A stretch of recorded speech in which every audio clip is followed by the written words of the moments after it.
कि महाराष्ट्र का और हरियाणा का 2-2.5 किलोमीटर का गैप था।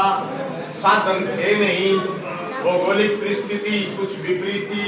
भौगोलिक परिस्थिति का मतलब समझते हो, जो हमारा वातावरण, क्योंकि महाराष्ट्र में 12 मास, महाराष्ट्र के अंदर उस क्षेत्र के अंदर गुजरात, महाराष्ट्र, कोंकण, कर्नाटक, आंध्रा में एक जैसा मौसम रहता है। वहां लोग आज जो हम गर्मियों में कपड़े डालते हैं वो सर्दियों में भी ऐसे ही रहते हैं, क्योंकि समुद्र के किनारे है। और हमारा जो क्षेत्र था ये शीतलहर का क्षेत्र था। यहाँ पर टिब्बा जल्दी तो ठंडा हो जाता और जल्दी ही गर्म हो जाता। युद्ध की परिस्थितियां ऐसी बनी कि सदाशिव भाव के नेतृत्व में जो युद्ध लड़ा गया था अहमद के खिलाफ, उस समय हमारे लोगों के पास अनाज, रसल, हथियार और इन चीजों की कमी हो गई। वापिस वो जा नहीं पाए और इनका जो मुस्लिम कंट्री था, मुगल साम्राज्य था, वो सारा अफगानिस्तान, कजाकिस्तान तक था। और इन लोगों को इस भौगोलिक परिस्थिति का ज्ञान था। हमारे लोगों को जो उस समय वहां से आए थे उनको भौगोलिक परिस्थितियों का ज्ञान नहीं था। इस वजह से युद्ध के अंदर हारने का ये भी कारण था।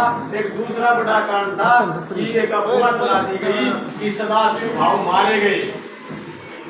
ऐसी अफवाहें कई बार गांव में चला रहते हैं, फलाने का पिट, फलाना पाची खा गया और अगला गली मानता देखा। तो ऐसी जो अफवाहें चलाकर उस युद्ध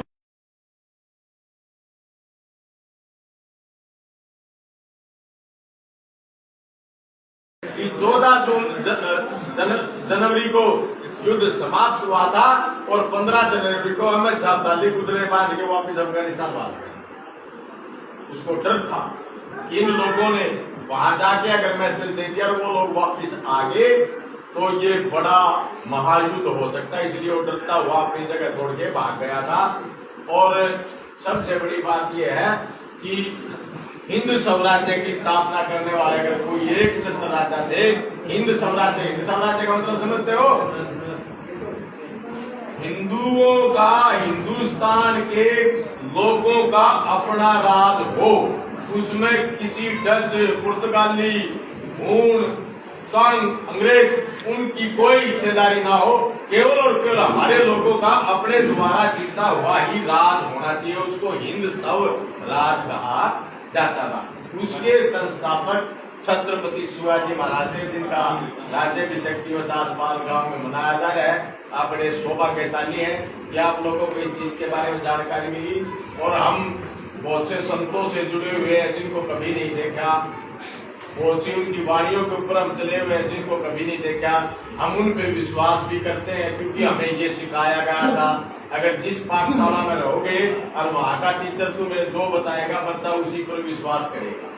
परंतु उस बारे में कभी नहीं बताया गया कि हम किसके वंशज हैं, हम कहाँ से आए, हम कौन हैं, ये कभी तुम्हें नहीं बताया गया। उसका मुख्य कारण था कि हमारे लोगों में जागृति नहीं थी, जागरूकता अभाव था और गरीबी इतनी भयंकर थी कि यहाँ पर हमारे बड़े बुजुर्गों ने घास फूस की रोटियां खा के युद्ध में लड़ाई लड़ी और भूखे तिसाए रहे।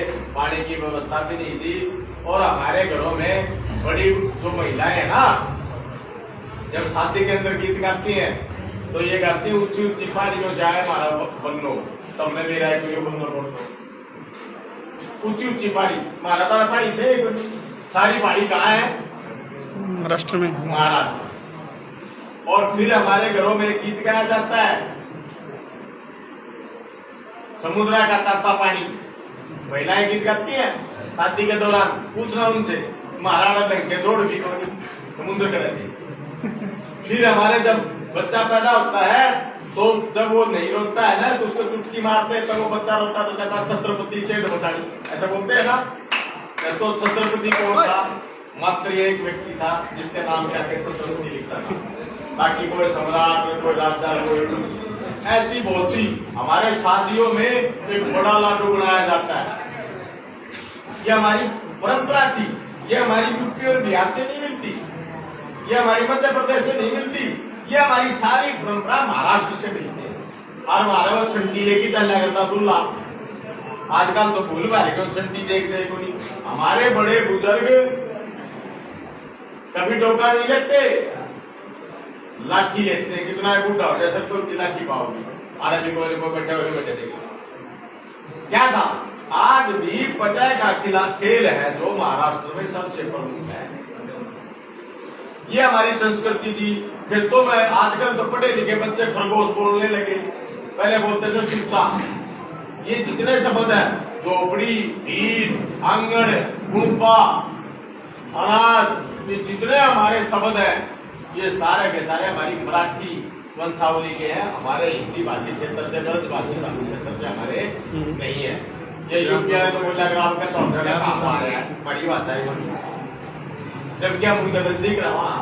हमारी सारी भाषा, हमारा सारा कल्चर, हमारा सारा रहन सहन जितना है वो सारा महाराष्ट्र से है।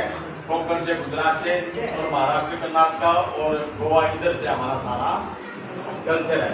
तो ये चीजें हमने कभी पता ही नहीं किया ना। कभी क्लास में, क्लास का मतलब कभी गांव के बड़े बुजुर्ग ने कहानियां सुनाई, ना कभी उन्होंने बताया। हमारे बड़े बुजुर्ग आज भी कानों में मूर्ति डालते हैं, डालते ही नहीं डालते हैं। और जो ये सफेद धोती बांधे बैठे ना, छत्रपति शिवाजी महाराज भी हमेशा सफेद पगड़ी और सफेद धोती ही बांधते थे, कानों में वो मुर्की डालते थे। ये दिखा चुके, ये नगरी है। ये हमारा पहनाव था। हमारे जो श्रृंगार की थी, औरतें खड़ी छकड़े डालती थी। ये ब्राह्मण है, जो जितने भी हमारा जो पहनाव था वहां का था। हमारे यहाँ का कोई पहनावा नहीं था। धीरे धीरे 350-400 साल हो गया, तो 350-400 साल के दौरान जो आदमी जहाँ रहेगा उसी की भाषा सीखने, उसी का कल्चर हो जाएगा। अब भाषा तो अगर आप नहीं देखे तो हमारी कुछ भाषा अलग है, आप लोगों की कुछ भाषा अलग है, वो क्षेत्र के हिसाब से हो जाती है।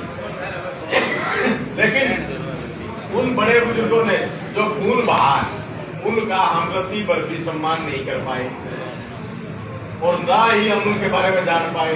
आज हम थोड़ा बहुत उनके बारे में जानने लगे हैं। हमने इतिहास को खंगाला है, विदेशों से भी हमने इतिहास को मंगाया है, वहाँ अंग्रेजों से भी हमने कलेक्ट किया है, कुरुक्षेत्र यूनिवर्सिटी से भी कलेक्ट किया है, रोहतक यूनिवर्सिटी से भी हमने कलेक्ट किया है।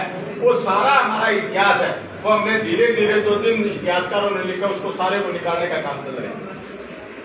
और सेनानियों की बात करोगे तो इतने स्वतंत्रता सेनानी मैं आपको बता देता हूँ, बाकी रत्नमंदी भिवानी से ही है। ये इस इतिहास को 50 साल से बढ़ा रहे हैं और काफी सालों से हमारे टच में आ रहे हैं। तो अकेले खातियों की गली बोलते हैं पटेल जी उसको, खाती मोहल्ला, खाती मोहल्ला, खाती मोहल्ला बोलते हैं। 5 स्वतंत्रता सेनानी एक ही गली से है। ये कितने ग्राम की बात, एक ही गली से। और बड़ेसरा, मित्तातल, उधर हिसार में, उधर रिवाड़ी, महेंद्रगढ़ में जाओगे तो जो सुभाष चंद्र बोस था उसकी सेना के भी सैनिक रहे हैं। तो लड़ाके थे तो ये तो स्वतंत्रता सेनानी हुए। आजादा ने कहते तो रात में खेत में पानी लगाता बिठ रहे हैं। तो इतिहास बहुत सुंदर है और बहुत काबिले है। और हमेशा इस इतिहास को हमने, हमारे को ना तो किसी ने बताया, उसको छुपाए रखा, कहीं इनको वास्तविकता लग जाए। इसलिए हम लोग पूरे देश भर में एकजुट करने के लिए इस पूरे परिवार को, इस कुंबे को, कुंबा मराठी शब्द है, इसी को इकट्ठा करने के लिए हम लोग लगे हुए हैं। और आज हमारा सौभाग्य है, हमारे पास डॉक्टर साहब भी आए हुए हैं, राजकुमार जी के और साथी भी आए हुए हैं कि जल्दी हम पंजाब में भी ये प्रोग्राम करने जा रहे हैं। राजस्थान में हमारे वो प्रिंसिपल साहब थे, वो गोवा गए हुए हैं किसी मीटिंग में। जल्दी राजस्थान में, फिर गुजरात में, इधर पूरे क्षेत्र में, अब पूरे देश भर में इसकी चर्चा चली हुई है। तो आप लोगों के बीच में हमरा आके इस बारे में बता, बाकी बहुत सी बातें मैं आपको और बताऊंगा। अभी सुरेंद्र जी न्याय के पकड़ी, उनका हम सम्मान कर देते हैं और उसके बाद फिर आपको इस कार्रवाई के बारे में पूरी जानकारी दी जाएगी और हर चीज का समाधान एक ही है कि जब भी समाज के बारे में कोई मीटिंग की जाए, जो पिंटू और सुरेंद्र जी पढ़े लिखे लोग जब आप लोगों को एकत्रित करने का काम करें तो आपका सबसे पहला कार्य बनता ताकत देना, उनके साथ लगना, उनकी बातें सुनना। देखो न एक छोटी सी बात बताता हूँ मैं। कोई भी संत आ जाता है और हमारा ये बीरबानी सा नाम मेरी सोचा तलाक भी नहीं तो भी याद कोई पर संत ने कोई नहीं है। ऐसी कट्टर हो जाती है जिसकी कोई हद नहीं। और जब समाज के इतिहास की बात आती है लोगों से इस बारे में चर्चा कर ले तो उनके दिमाग में कोई बैठती। ये 2 लाख खियाड़े तो उन्होंने देख लिए, ये डोका भी तो ले इसके दे, ये खून में है, पुरानी परंपरा है। पट्टे का जो खेल है आज भी महाराष्ट्र का प्रमुख खेल है। और गुड़ ले जो खंडवे को नहीं है, वो खंडवा छोटी लट भी लगी पीछे, ऊपर का ठीक मिलेगा जैसे आप लोग रखते हो। और जो राजपूत समाज है उसका खंडवा डिजाइन के नीचे लट मिलेगी, परंतु अपना एक पीछे कितना मिलेगा। ये छत्रपति शिवाजी महाराज का ये रहा पीछे ऐसे कैसा। और ये इतने महान थे कि गुरिल्ला युद्ध समझते हो, पहले रेकी करते थे, भेड़ बकरियों के झुंड में साथ ले जाके पहले उन किलों की रेकी करते थे, सीआईडी उसी को बोलते थे। और वो रेकी करके फिर पता लगाते थे कि ये मुगलों का किला है और इसको कैसे ध्वस्त किया जा सकता है। इस तरह के गुरिल्ला युद्ध करते थे, कभी मार नहीं खाई। और फिर ऐसी योजनाबद्ध तरीके से काम करते थे कि बहुत से किलों को इन्होंने ध्वस्त कर दिया था। और काफी चतुराटक से कटक को कब्जा करना छोटी बात नहीं, ये बहुत बड़ी बात है।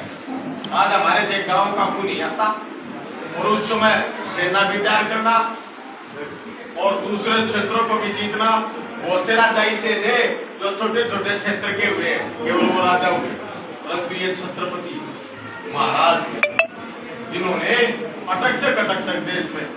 और लचित बुरो जी थे, आसाम के छोटा शिवाजी बोलते थे उसको। जब मुगल दिल्ली से उधर गए आसाम की तरफ तो मात्र 1600 सैनिकों से और मुगलों को धराशायी कर दिया था। उनको छोटा शिवाजी बोला जाता है। तानाजी मालचुरे बच्चों की शादी थी, फिर भी युद्ध करने गए, युद्ध जीत के वापस आने लगे तो धोखा युद्ध किया, हाथ पैर भी काट दिए गए थे और उन्होंने किले भी जीते। वो इतने इनके भगत थे कि फिर भी नहीं घबराए। तानाजी मालचुरे वो भी महान योद्धा थे। ऐसे सैकड़ों लोग थे।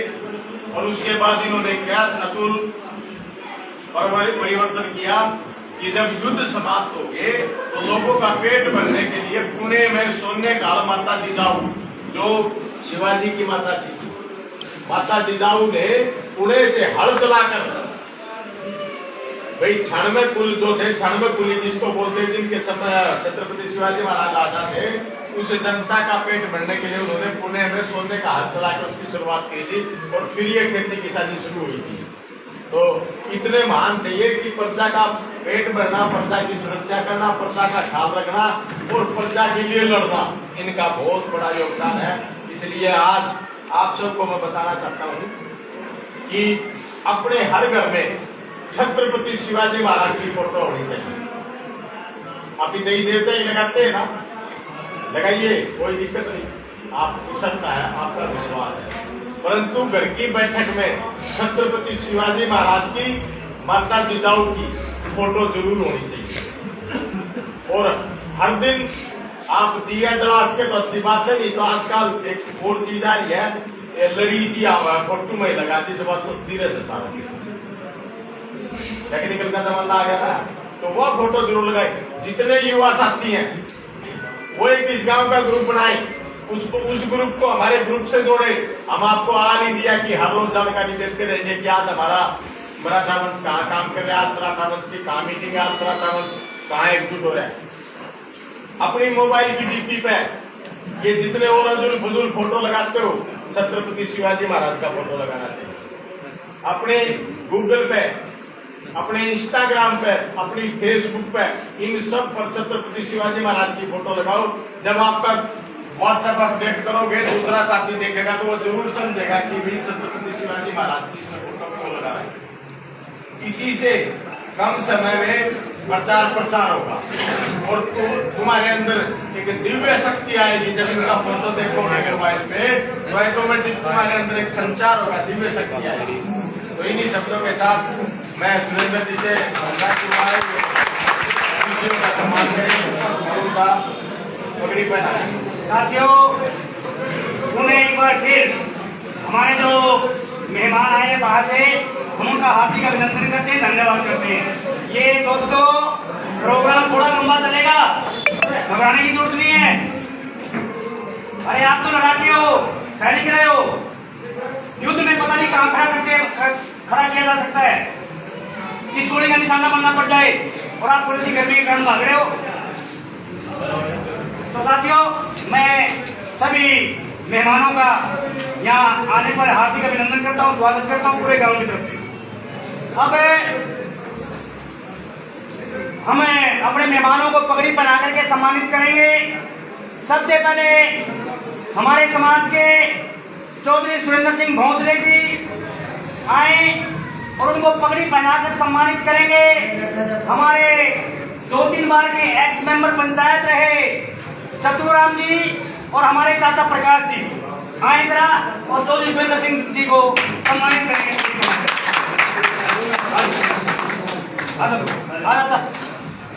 जिसकी ड्यूटी वही जवाब दिखाओ। मत लाइन चला रहे हैं, कुलदीप है, कुलदीप है, तालियों के साथ गड़गड़ाहट करेंगे। चौधरी सुरेंद्र सिंह भोंसले, चौधरी सुरेंद्र सिंह भोंसले।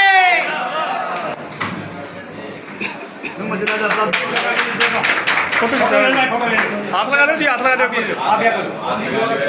आप या कैसे पकड़िए। हाँ, बहुत बहुत धन्यवाद। किस भाई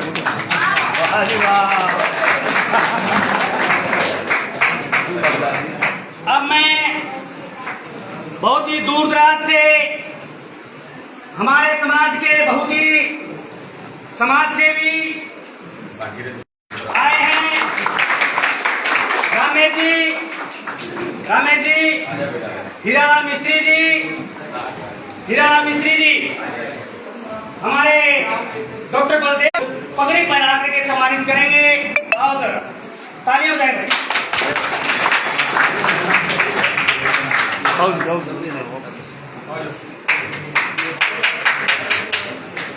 बहुत बहुत धन्यवाद साथियों।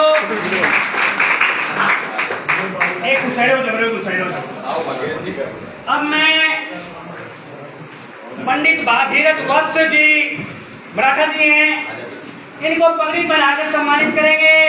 भीराराम जी मराठा, मंगेराम जी और चौधरी सुरेंद्र सिंह भोंसले जी, इनको पगड़ी पहना करके सम्मानित करेंगे।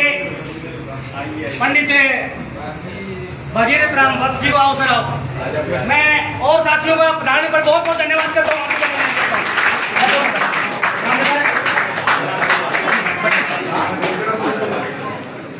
भाई कुर्सियों का प्रबंध करो, यहाँ दो सर, कट में आपको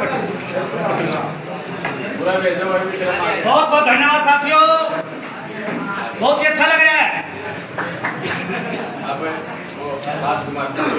अब मैं आमंत्रित करूंगा पानीपत से बहुत ही ज्यादा तादाद में भोंसले परिवार, मराठा भोंसले परिवार आया है। मैं उनमें सबसे सीनियर व्यक्ति महेंद्र सिंह भोंसले मराठा जी को आमंत्रित करता हूं और मेरे समाज के बालकिशन प्रधान बटेसर, बालकिशन प्रधान सतीश कुमार प्रधान जी, सतीश कुमार जी,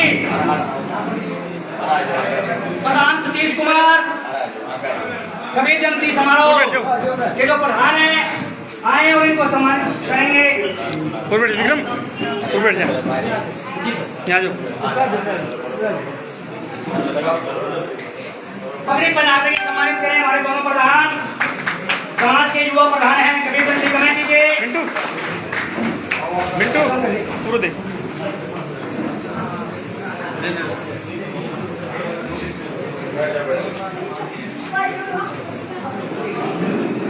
अब मैं से आए हुए मेहमानों में सबसे हमारे बुजुर्ग और युवा, सुरेंद्र जी कहते हैं उनको, हमारे चौधरी साहब सुरेंद्र जी कहते हैं उनको, सबसे बुजुर्ग और युवा हमारे मूसा जी, बुद्धराम नाथ मराठा जी को पगड़ी पहनाएंगे। हमारे चाचा जी लक्ष्मण राम और मेसरा राम, हमारे चाचा लक्ष्मण जी और मेसरा जी आओ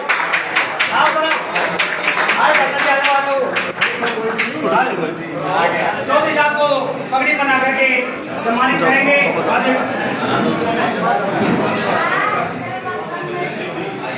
आज एक बार फोटो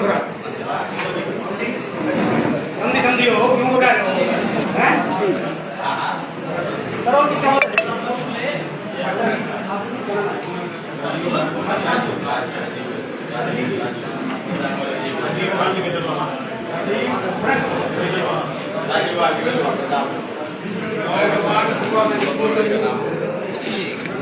विक्रम का विक्रम जी का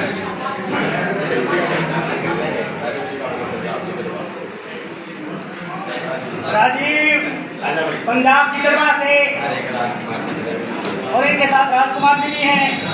इनका सम्मान चौधरी सुरेंद्र सिंह भोसले जी करेंगे। बहुत बहुत हार्दिक अभिनंदन।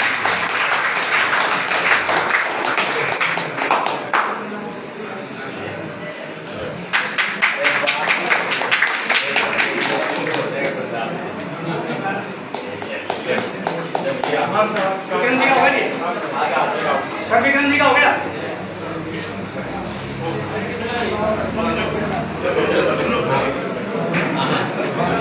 और एक बात और, आज इस पूरे फंक्शन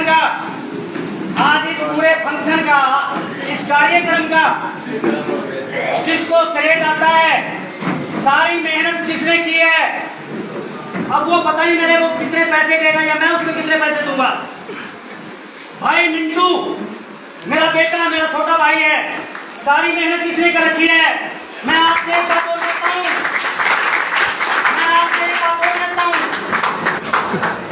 इसे कार्यक्रम का सारा खर्चा मेरे छोटे भाई पिंटू ने और मैंने उठा रखा है। अगर किसी भाई को लगता है कि हम भी इसे हवन में आहुति डालें, तो आप इसी समय बंद करो, बंद सहयोग राशि पैसे दे सकते भाई, हैं। बंद कर दिए पंखा। भाई पिंटू मराठा जी को मैं हार्दिक तौर पे स्वागत करता हूँ, अभिनंदन करता हूँ और सारा श्रेय मैं आपको देता हूँ।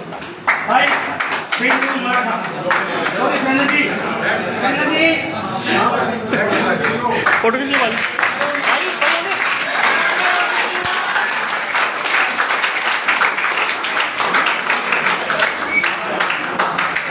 दो सुरेंद्र का आशीर्वाद है, घबराने की जरूरत नहीं है। दो सुरेंद्र का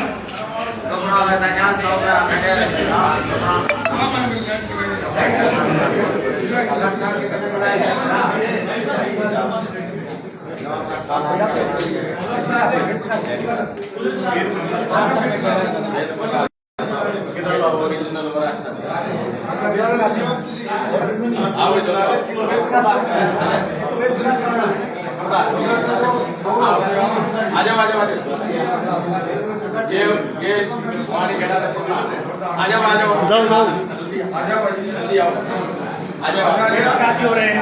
जल्दी आओ भाई, जाओ बिल्कुल आ जाओ।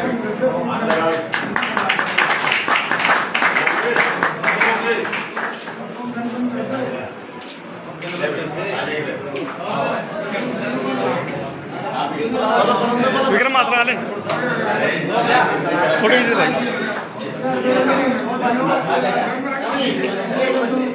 एक बार घुमा ले विक्रम में सीधा लगाओ एक बार। भाई तालियों के साथ में बड़ा के साथ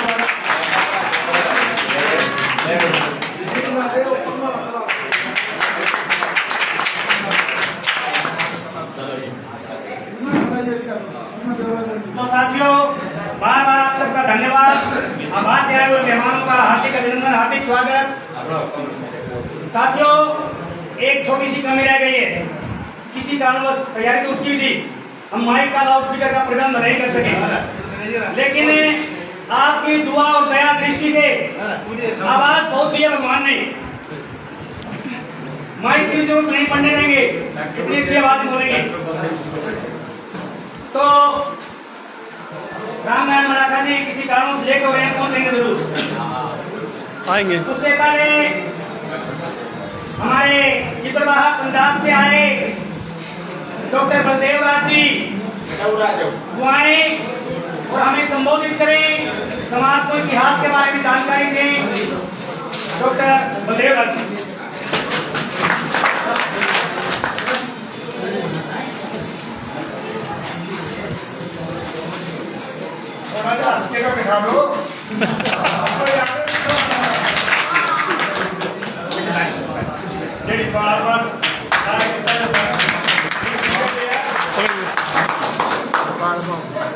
सीधा कर ले एक जीता है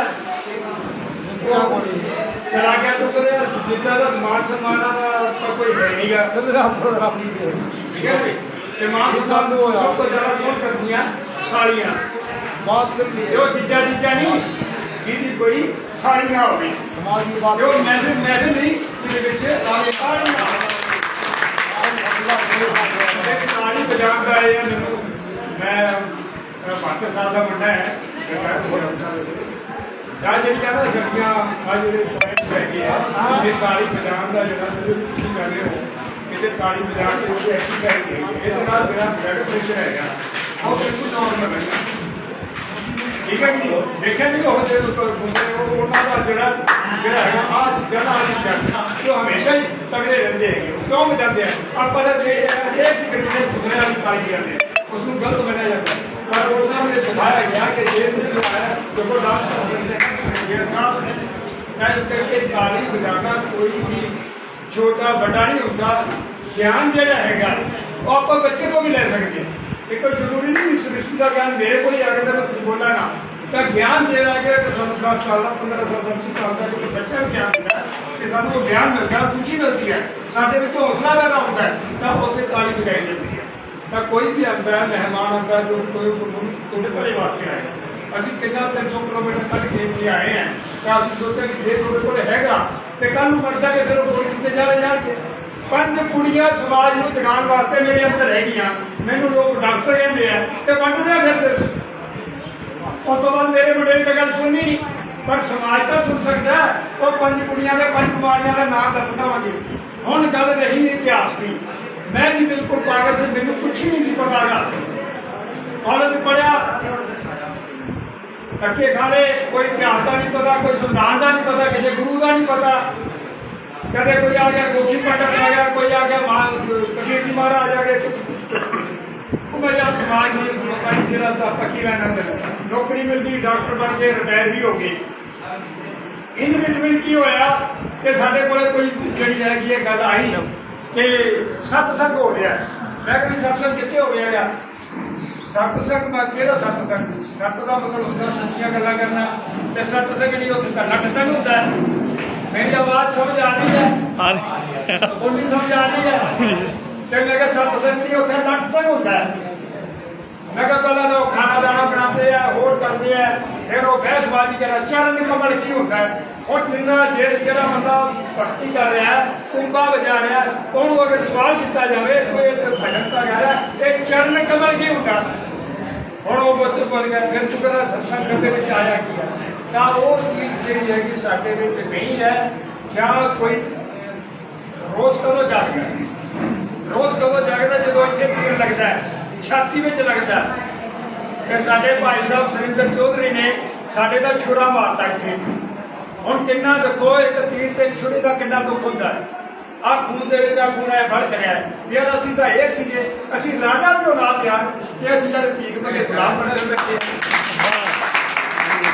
राजा का खून कितना क्यों हो गया किधर क्या राजा का खून जे बच्चों को दसांगे तो फिर ये गल चलूगी पढ़िया सीगा नहीं पता लग्या शाम को महाराज की गल चली रिजर्वेशन मेरे को किताब छुपा रहे हैं कि रिजर्वेशन की है रकबा कर क्या है आरक्षण दसो भाई किसी को पता था मैं जो मर्जी कर लूँ किसी को भी नहीं पता आरक्षण होंगे क्या आज शाहू जी महाराज ने आरक्षण दिता ਤਾਂ ਬਾਬਾ ਸਾਹਿਬ ਬਣੇ, ਬਾਬਾ ਸਾਹਿਬ ਨੇ ਬਣੇ ਤਾਂ ਇਤਿਹਾਸ अंग्रेजों को खो के 1932, 33, 35 ਵਿੱਚ ਇੱਕ ਕਾਨੂੰਨ ਬਣਾਇਆ ਆਜ਼ਾਦੀ ਦੇ ਛੰਦ ਦਾ ਡਾਕਟਰ ਉਹਦੇ ਬਾਰੇ ਜਾਣਕਾਰੀ ਕੌਣ ਦਊਗਾ? ਜਾਣਕਾਰੀ ਦੇਣੀ ਚਾਹੀਦੀ ਹੈ। ਮੈਨੂੰ ਵੀ ਇਹਨਾਂ ਨੇ ਪੜਾਇਆ।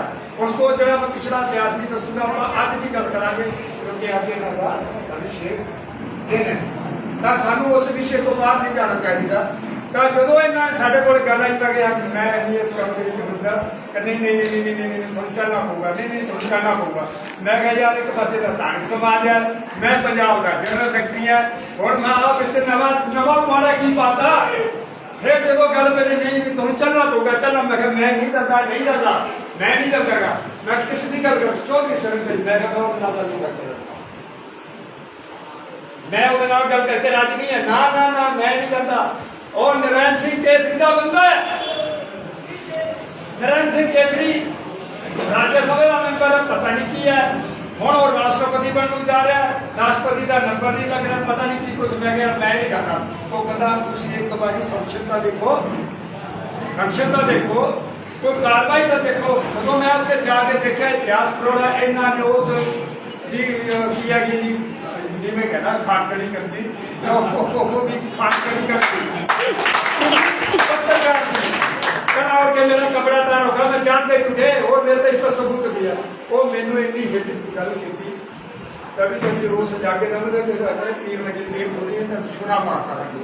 मैं क्या मेरे सुरेंद्र कर अज चक बड़े प्रोग्राम बनाया पंजाब वालों इन्होंने सम्मान किया। पंजाब की पगड़ी का रसम मौके भी है और पगड़ी का रसम इतने इस पगड़ी संभाल के रखना। और मेरे बच्चे जो जाके कह लगे करा नवा पग्गा कितों लेंदा ये की करी जाने तुसी।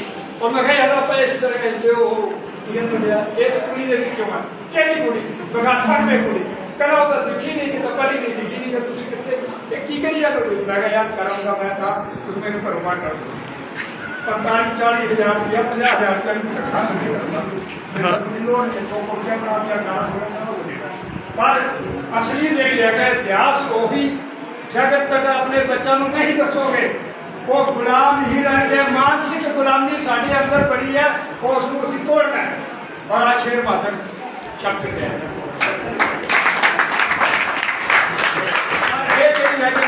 छोटी सी कहानी करता है। एक शेरनी का बच्चा वो गुम हो गया। वो गुम हो गया थे जरा वो आदमी होता वो अटलू पालन वाला बकरियां को भेड़ा भी करने वाले उसकी कहते आदमी कहते। तो वो जरा के चल के आ गया तो जरा वो बच्चा जरा सीधा वो भी मर गया। शेरनी का बच्चा भेड़ा बकरियां के पेट मर गया। भेड़ा बकरियां का मर गया तो शेरनी के शेर भाई वो सारा बच्चा कितने गया उन्होंने वो नहीं मिला। वो पलता और जवान हो गया तो एक शेर की दहाड़ कितनी सुनिए शेर की दहाड़ क्यों करेगा शेर करे ये हो सकता है। ओदी सोसाइटी उस को इतिहास कोई ज्ञान नहीं सी कि मैं शेर की औलाद है। मेरी दहाड़ तक 10 किलोमीटर तक सुन लिया और दहाड़ देख के कहीं अभी जान निकल जाती है जान पड़ा। वो शेर की औलाद है। वो शेर का दूसरी में खा सकता नहीं खा सकता उनका मांस की रोटियां गई नहीं पर शेर हो गए कहा खा जे एक दिन की हो जाएगी। इधरले पासे जो बकरियां भेड़ा आज पानी प्यार वास्ते चला गया तो वो जरा बंदा है शेर जरा है पानी के देखता है ये है शेर है वो सामने एक शेर है वो सामने बिल्कुल शेर है और वो मारता दहाड़ मारता सारी बकरियां भेड़ा पे भज जाती है सारी जो कहता वो है देखता पानी में फिर देखता वो शेर करनी यार शक्ल भी वही है ढंग भी वही है रंग भी वही है ये गल की है वो की बोली जाता है कि मैं की बोली जाता की कहना मैं वो कहता है शक्ल तो मेरी यही है जो वो दहाड़ मार सकता है तो मैं क्यों नहीं दहाड़ मारा जो ने दहाड़ मार दी वो आज भी छड़ के पट गया तो वहां से खास कराया भी मन का ये ने असली सले कानून के विचे जो गुलामी दा जो मानसिक ਹੈ ਉਹ ਬਗੈਰ ਇਤਿਹਾਸ ਤੋਂ ਬਗੈਰ ਨਹੀਂ ਕੋਲੇ ਕਰਦਾ। ਹੁਣ ਉਹਦੇ ਬਦਲੂਗਾ ਵਿਚਾਰ ਉਹਦਾ ਹੀ ਬਦਲਣਗੇ ਜੇ ਸਾਡੇ ਕੋਲ ਇਤਿਹਾਸ ਹੋਊਗਾ। ਅਸੀਂ ਰਾਜਾ ਮਹਾਰਾਜਾ ਦੀ ਔਲਾਦ ਜਿਨ੍ਹਾਂ ਨੂੰ ਹਿੰਦ ਮੰਨਦਾ ਸੀ, ਜਿਨ੍ਹਾਂ ਨੂੰ ਸੈਨਾਪਤੀ ਮੰਨਦੇ ਸੀ, ਜਿਨ੍ਹਾਂ ਨੂੰ ਸਾਰੀ ਦੁਨੀਆ ਮੰਨਦੀ ਸੀ, ਮੁਗਲ ਮੰਨਦੇ ਸੀ, ਸਾਰੇ ਕੁਝ ਅੰਗਰੇਜ਼ ਮੰਨਦੇ ਸੀਗੇ, ਅਸੀਂ ਉਹਨਾਂ ਦੀ ਔਲਾਦ ਹੈ ਕਿ ਅਸੀਂ ਮਾਨਸਿਕ ਗੁਲਾਮੀ ਕਰਕੇ ਇਤਿਹਾਸ ਨਹੀਂ ਹੈ, ਜਾਣਕਾਰੀ ਨਹੀਂ ਹੈ। ਤਾਂ ਇਸ ਕਰਕੇ ਜੋ ਮੁਹਿੰਮ ਚੱਲ ਪਈ ਉਹਦੇ ਵਿੱਚ ਵੱਧ ਚੜ ਕੇ ਹਿੱਸਾ ਪਾਓ, ਪੈਸੇ ਨਾਲ ਪਾਓ, ਕਿਤਾਬਾਂ ਨਾਲ ਪਾਓ, ਪਰ ਗਿਆਨ ਜ਼ਰੂਰ ਪ੍ਰਾਪਤ ਕਰੋ।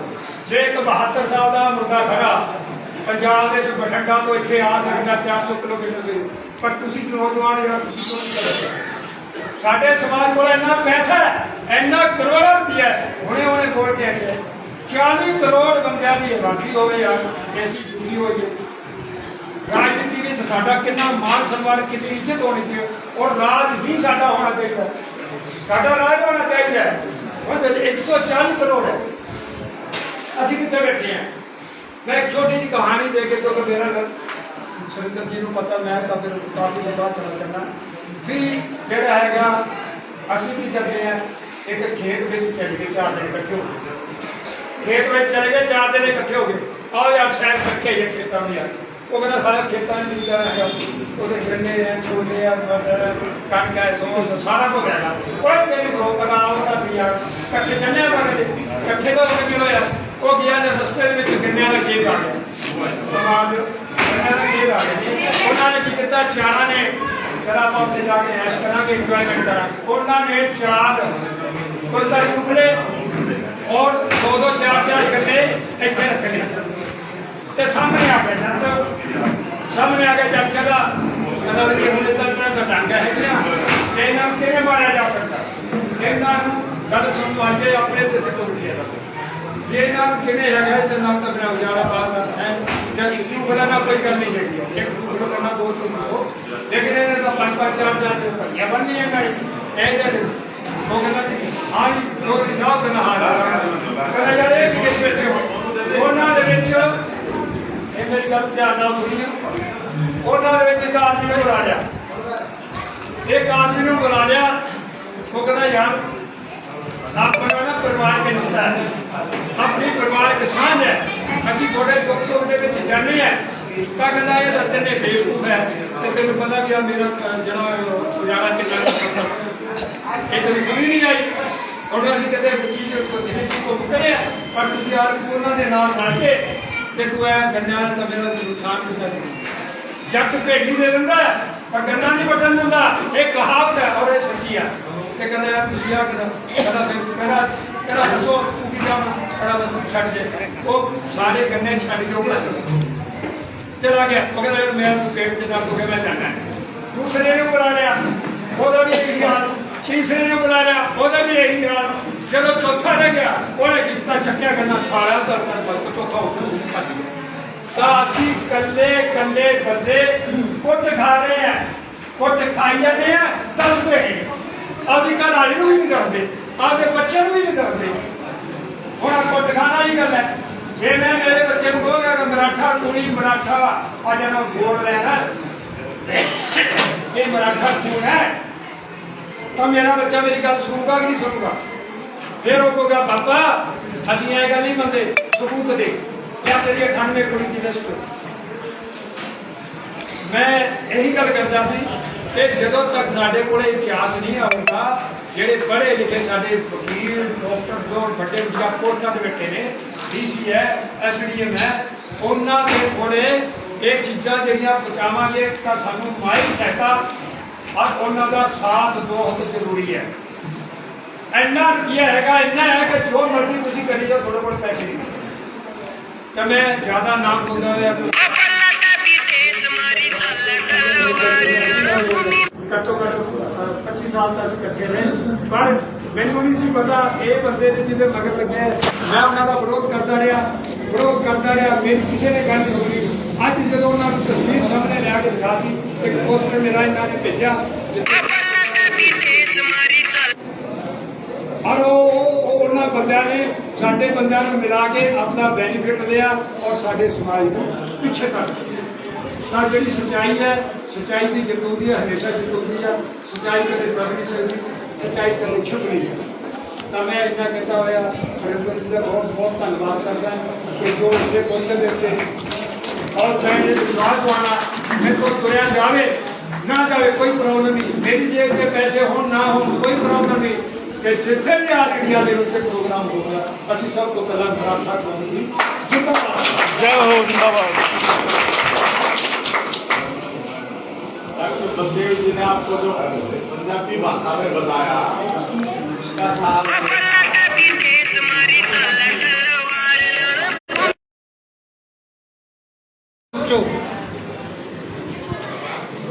तो वो बच्चा कहीं एक भेड़ बकरी चराने वाला जा रहा था, तो वो छोटा बच्चा उन भेड़ बकरियों में शामिल हो गया।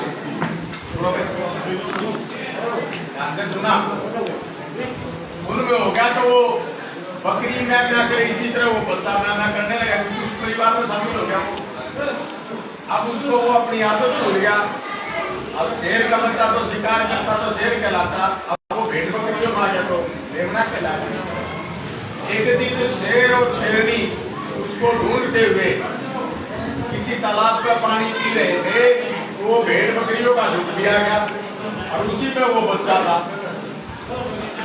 जब उन्होंने देखा कि भाई हमारा बच्चा तो फिर भेड़ बकरियों में शामिल हो गया, तो उसने कहा इसको कैसे लाए।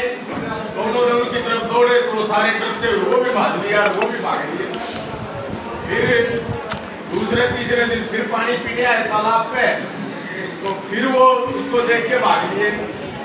एक दिन क्या हुआ कि उस भेड़ बकरी चराने वालों को शेर और शेरनी बोले भाई हम तुम्हें खा नहीं रहे हैं, हम तो हमारा बच्चा ले रहे हैं।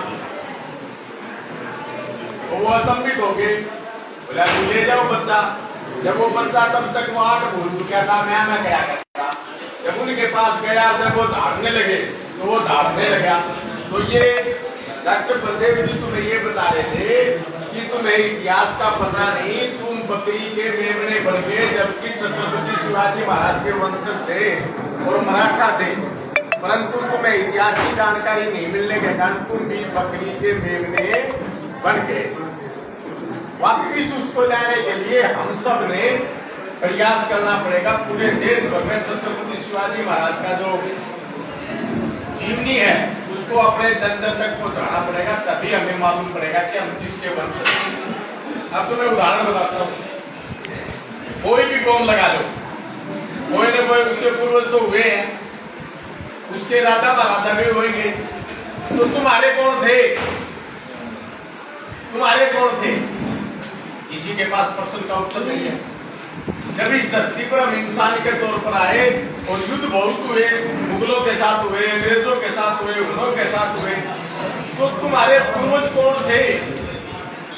इस चीज का पता लगाने के लिए पहले किताबों में पाठ में कहानी होती थी, आओ इसका पता लगा। उस पता लगाने के लिए ये सारी जितनी भी मूर्तियां हैं ये आपके बीच में आ रही और ये बता रहे हैं कि आपका इतिहास क्या था, तुम्हें पता ही नहीं। जब वीरेंद्र मराठा ने इस चीज को, रामनारायण ने इस चीज को अपने रोड समाज में बताया, तब इन लोगों को पता लगा कि अब किसके वंशज। इसी तरह हमने प्रयास किया, पहले हमारे पूर्वजों को भी पता नहीं था, हमने धीरे धीरे उन इतिहास की चीजों को खंगाला, पता किया और हमने अंग्रेज आर्मी के सर्टिफिकेट तक के भी मंगाए हैं, वो हमारे पास उपलब्ध है। मैं आपको दिखा देता हूँ, दिखा था मेरे पास पता है क्योंकि मेरा मोबाइल हैंग हो जाता है, 10 से 12 हज़ार नंबर है। वो जब पता लगा हमने, तो फिर हमने वो चीजें खंगालनी शुरू कर दी और उसका नतीजा ये हुआ कि हमें पता चला कि हम किसके वंशज हैं। ये वीडियो भी है, मैं आपको सुना दूंगा, ध्यान से सुन लेना एक बार, बिल्कुल साइलेंट होके।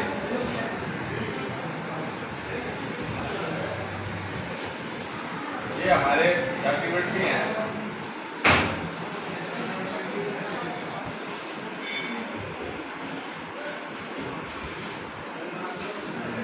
वो इस चीज का पता तभी लगता है जब हम उस चीज के बारे में जानकारी लेते हैं।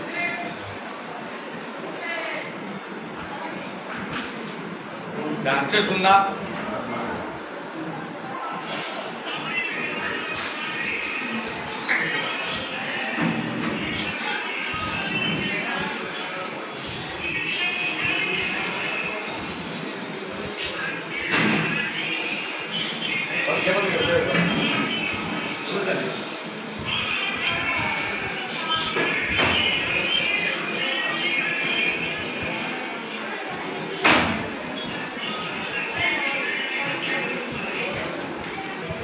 आपकी वीडियो बस्ताड़ा की है, जहाँ पूरा अपना रोड मराठा समाज और महाराष्ट्र से कोई 500-600 लोग आए हुए,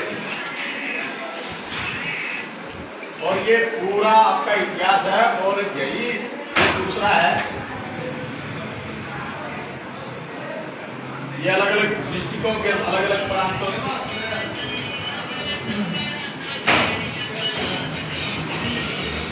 ये भी राज्याभिषेक दिवस की है। और उसके बाद फिर तुम्हारा ये सर्टिफिकेट भी हमारे पास सारी रिकॉर्ड है टोटली। ये अनुप्रिया पटेल है जो काल समर्थन दे रही थी, ये पूरे इसी मराठा वंश की है जो हमारे साथ है।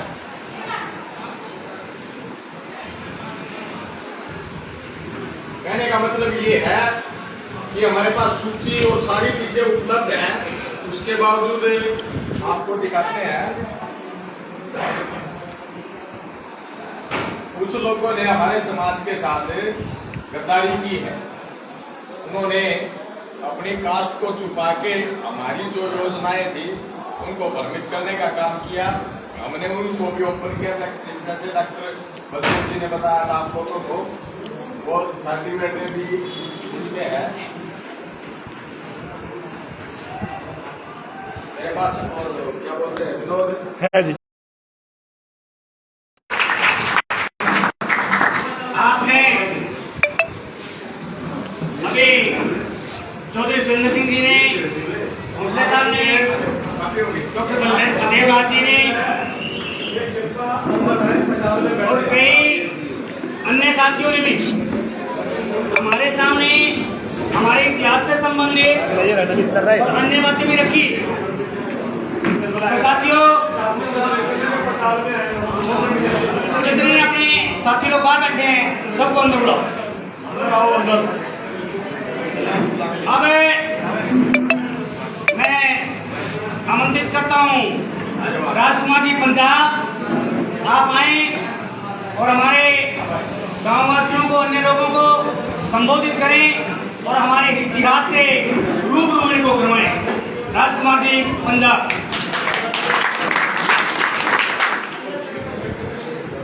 आदरणीय छत्रपति शिवाजी महाराज जी का 350वां राज्य अभिषेक दिवस मनाने के लिए इस पवित्र पावन धरती पर पहुंचे सभी साथियों को मेरा नमस्कार।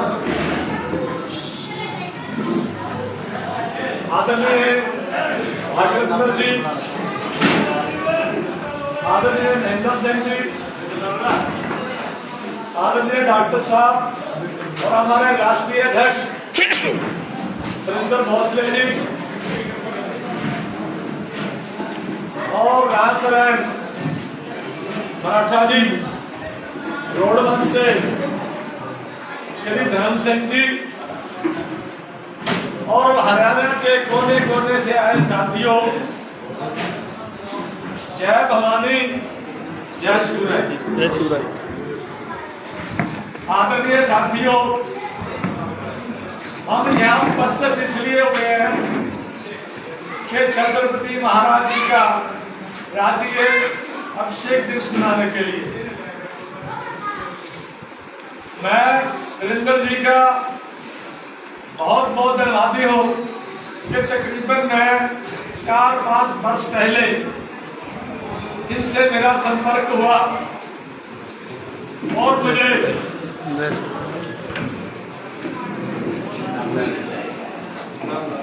रामनारायण जी का पहुंचने पर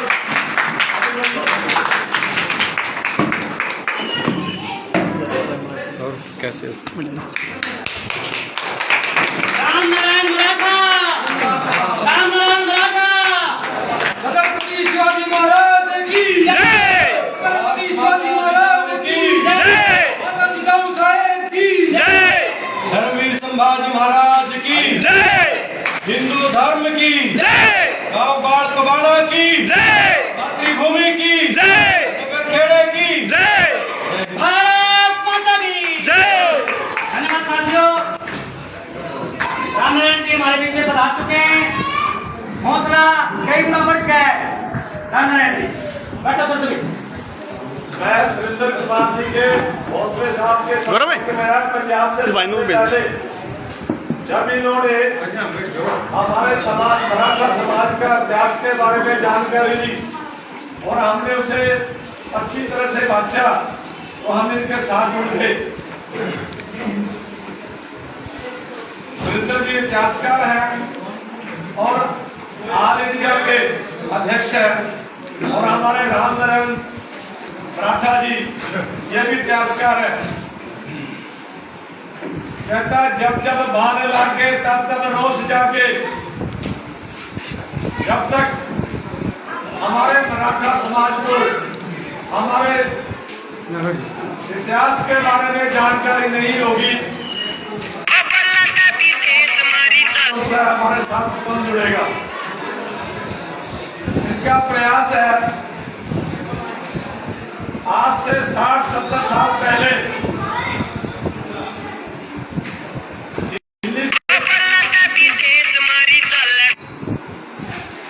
उन्होंने हमारे जो नेता थे पंजाब हरियाणा राजस्थान के, मैं ये कह दूं तो उनको पटा लिया और उनको साथ जोड़कर हमें भी अपना दर्जा दे दिया। लेकिन कभी उन लोगों ने ये जानने की कोशिश नहीं की कि ये जो कठेरिया समाज है, वंशकार है, सैयस है, ये कौन है कौन नहीं है। अपनी फोटो लगवा ली और वहां जाकर चाय पानी पी के आ गए।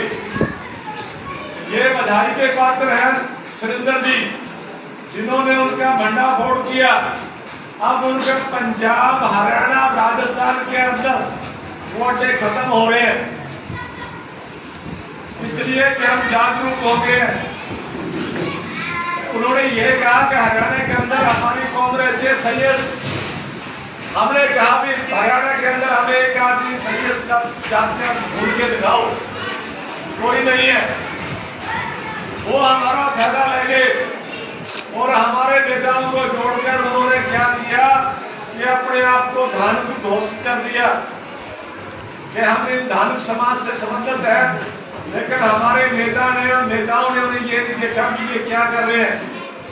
अब हौली हौली उनका जो पता चल गया, जागरूक हो गए लोग और उनसे सवाल करते हैं। मैंने एक आदमी से सवाल किया कि आप कौन है, तो वो कहते हैं कि भाई हम कठेरिया हैं, हम धार्मिक हैं, हम वंशकार हैं, हम वंशोर हैं। हमने कहा भी आप धार्मिक को आते हो, मराठा को आते हो, लेकिन हमारा सिस्टम आपसे नहीं जुड़ा।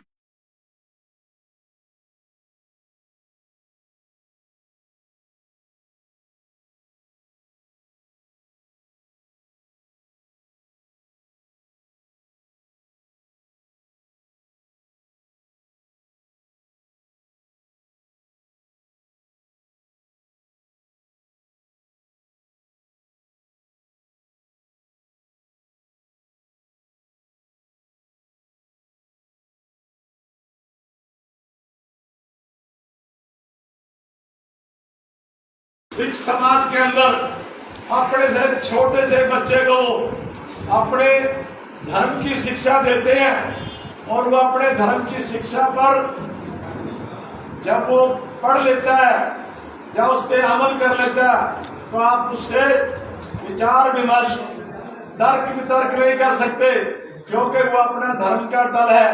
इसी तरह ही हम कोशिश करें अपने समाज को मराठा इतिहास के बारे में, जो समाज का इतिहास को जानकारी बताई जाए तो हमारा समाज भी जागरूक होगा, हमारा जो व्यवहार है वो बड़ा होगा।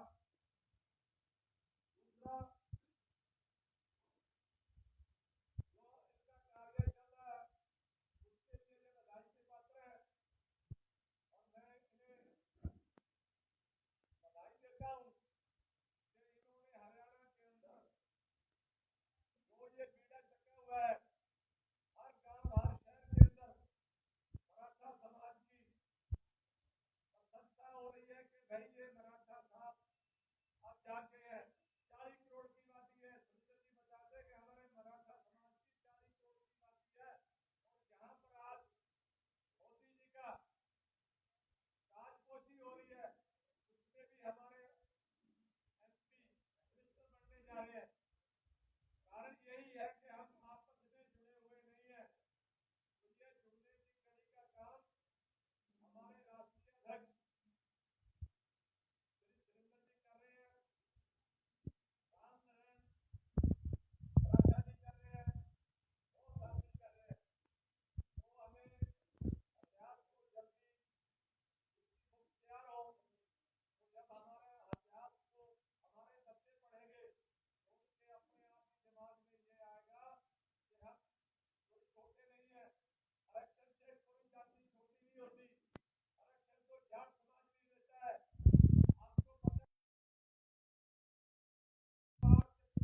हमारे रिटायर्ड हेडमास्टर राजकुमार जी ने आपको बताया पंजाब से कि देखिए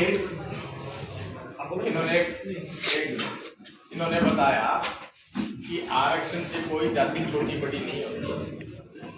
मैं आपको जानकारी के लिए बता देता हूँ कि अगर जाट हरियाणा में जनरल में है तो ऑल इंडिया बैकवर्ड है। हमारी जितनी कौमें हैं ये कहीं किसी स्टेट में एससी में, किसी स्टेट में जनरल में, किसी स्टेट में बैकवर्ड में। आरक्षण 1950 की व्यवस्था, उसको इतिहास ना मानिए। 1950 में देश आजाद था जब इन जातियों को व्यवस्थित करने के लिए, इनको समान रूप देने के लिए, जो कमजोर था उसको ऊपर उठाने के लिए व्यवस्था लागू की। उसका इतिहास से कोई लेना देना नहीं है। और अगर उसको इतिहास से जोड़ना चाहते हो तो छत्रपति शिवाजी महाराज के वंशज ही थे साहू जी महाराज, जिन्होंने उसको विदेश पढ़ने के लिए भेजा। तो इसका मतलब उस आरक्षण व्यवस्था को लागू करने वाले भी हम लोग हैं। अगर साहू जी नहीं पढ़ाते तो क्या वो विदेश पढ़ने जा सकते थे? नहीं जा सकते।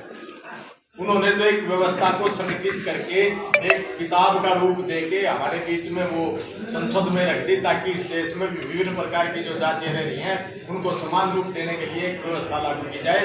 जैसे घर में बड़ा चौधरी होता है, वो सबका ख्याल रखता है किसकी शादी करनी से, किसको पढ़ाना से, किसको अफसर बनाना से, किसको खेती में जोड़ना से, ये एक व्यवस्था। अब जो 3 जातियां हैं इसमें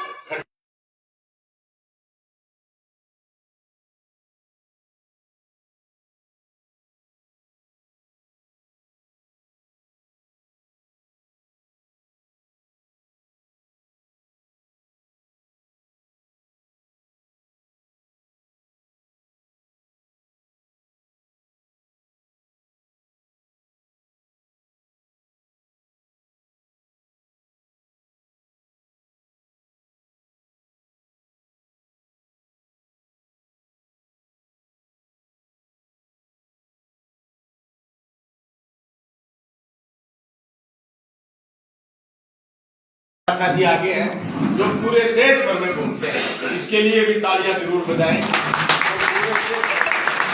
आप लोगों के लिए काम कर रहे हैं, आपका तन मन धन से साथ भी दे रहे हैं। और इनकी जो अपनी इनका संगठन है वो काले आम में हर साल छत्रपति शिवाजी महाराज की जयंती को मनाता है और उसके अंदर हम सब मिलके उस कार्य को आगे बढ़ाते हैं। और मैं आज इनको बधाई देता हूं कि ये पूरा कुटुंब हमारा एक हो गया है और इसको धीरे धीरे अब देश भर में एकजुट करने जा रहे हैं। और आपको खुशी होगी कि आज जो नरेंद्र मोदी जी शपथ ले रहे हैं उसमें जो 8 दल जो उसको सपोर्ट कर रहे हैं वो सभी मराठा वंश से। इस बात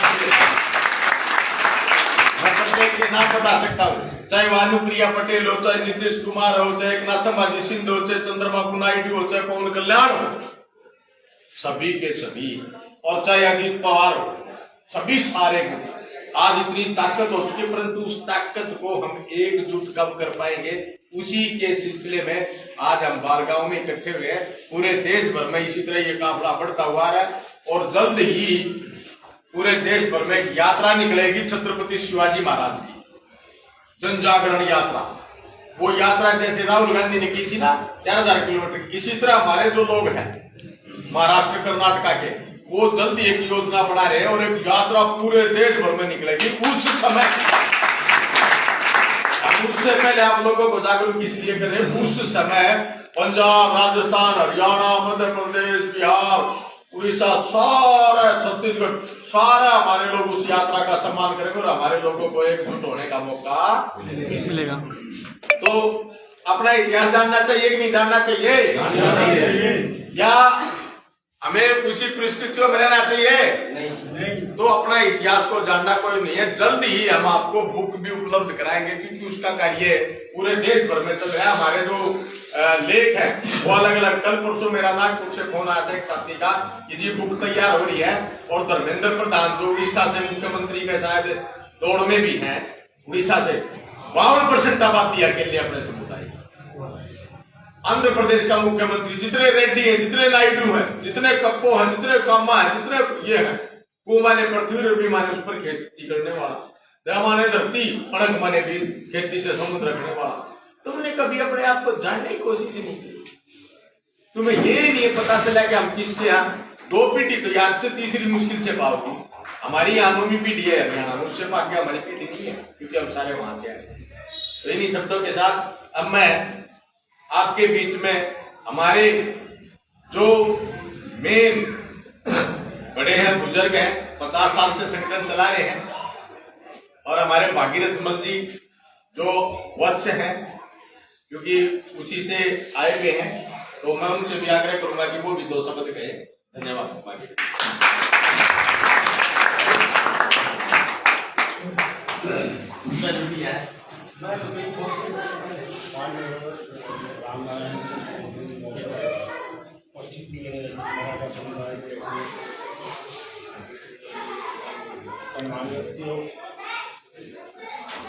हम 1706 में पानीपत की लड़ाई में देश को जीतने के लिए नहीं आए थे, नहीं झांसी चले के बाद किसी को रोकते हुए आए थे। हमारा एक मूल उद्देश्य था कि हम हिंदुत्व को बचाएं। ये जो अहमद शाह अब्दाली आया है, इसको इससे आगे बढ़ने से रोका जाए। तो वो अपने साथ परिवारों को लेकर आए थे, अपने अंत में अपने जो गलत होते पहले उनके घरों में उन्हें सोने की भी लेकर आए थे, ताकि जो हमारे साथ सैनिक जुड़े हैं उनको हम अनाज देश में, तनख्वाह देश में वो अंजाम करके आए थे।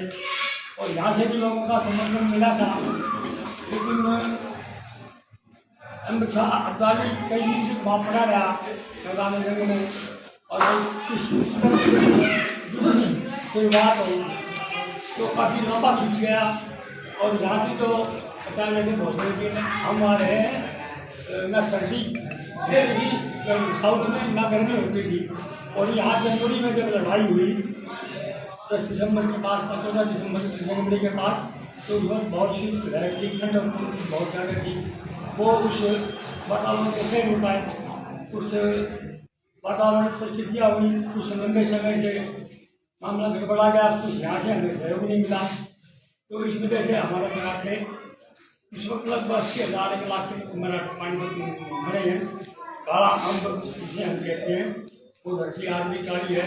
हमारे बीच मराठाओं की, हमारे पूर्वजों का आज भी आपको परिलक्षित होगा, वो जमीन आज भी काली है। हमारे मराठाओं का सबसे बड़ा अगर कोई चीज है काला आम है पानीपत, तो ये बहुत खुशी की बात है। हर कोई मराठा यहाँ आता है अपने पूर्वजों को नमन करने के लिए। हम महाराष्ट्र से, गुजरात से होते हुए या महेंद्रगढ़ प्रधानमंत्री होते हुए दादरी यहाँ हमारे के आए थे। तो हम आने के बाद जब वापस गए तो आने के बाद आदमी हताश हो जाता है, इसको जगह जगह मिली। और कुछ मुसलमानों ने हमारे में इनाम दिए, एक मराठा मंदिर लेके आओ, एक सोने की स्वर्ण मुद्रा था। इस प्रकार के हमारे पे बहुत अत्याचार हुए। अपना वो माने के लिए में पहचान, तो कोई कुछ काम करने लगा, कोई कुछ काम करने लगा, वहाँ जा नहीं पाए। हजारों परिवार आज भी उस वक्त के मराठा परिवार हरियाणा में बसे हुए। हम इस दृष्टि डालते हुए दादरी हमारे परिवार के सदस्यों के पानी तो उन्होंने देखा कि ये मैसेज आ रही है और पानी आस पास में है, साथ में घोड़े के बच्चे थे, वो पानी के बगैर आगे बढ़ा नहीं जा सकता था। वहाँ जो स्थानीय जो जिसका नाम बोले अगर ये तो मैं यहाँ से खरीदेगा अपना दादी पट्टे खरीदेंगे। वह संघर्ष हुआ। आज भी हमारा छत्री स्थान हमारे शक्तियों का मंदिर है, मेरे परिवार से भी आज भी मंदिर इसी तरह एक शाखा उभरने के लिए आश्रमवास का गाँव का नाम ही आश्रमवास मराठा है। रोहानी जिले में रोहानी के करीब 10-12 किलोमीटर है।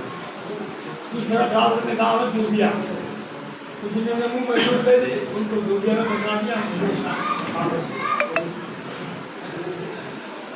तो उसमें चले गए दास के पक्के सब यहीं रह गए। और आज हम बिल्कुल शुद्ध से जैसे इस समाज की तरह हमने अपनी पुरुषार्थ से अपने मेहनत से अपनी जमीनें बनाई, स्थान बनाए, परिवार पाले। तो अब फिर वही स्थिति हो गई है, हिंदुत्व को बचाना है। आज जो मुस्लिम खुद आप डरे लगे कितने माल बना दो, कितने बिल्डिंगें बना दो, रहना तो नहीं है। ये सीधा सीधा आपको चैलेंज कर रहे हैं। बहुत जो भविष्य के लिए बहुत खतरनाक समय है।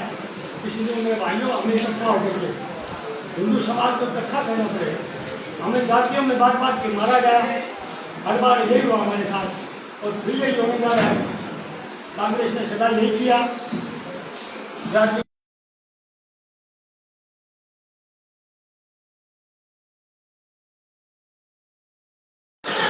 तो हम हिंदू हैं, अगर हम जाति में पढ़ते हैं तो हम हिंदू हैं।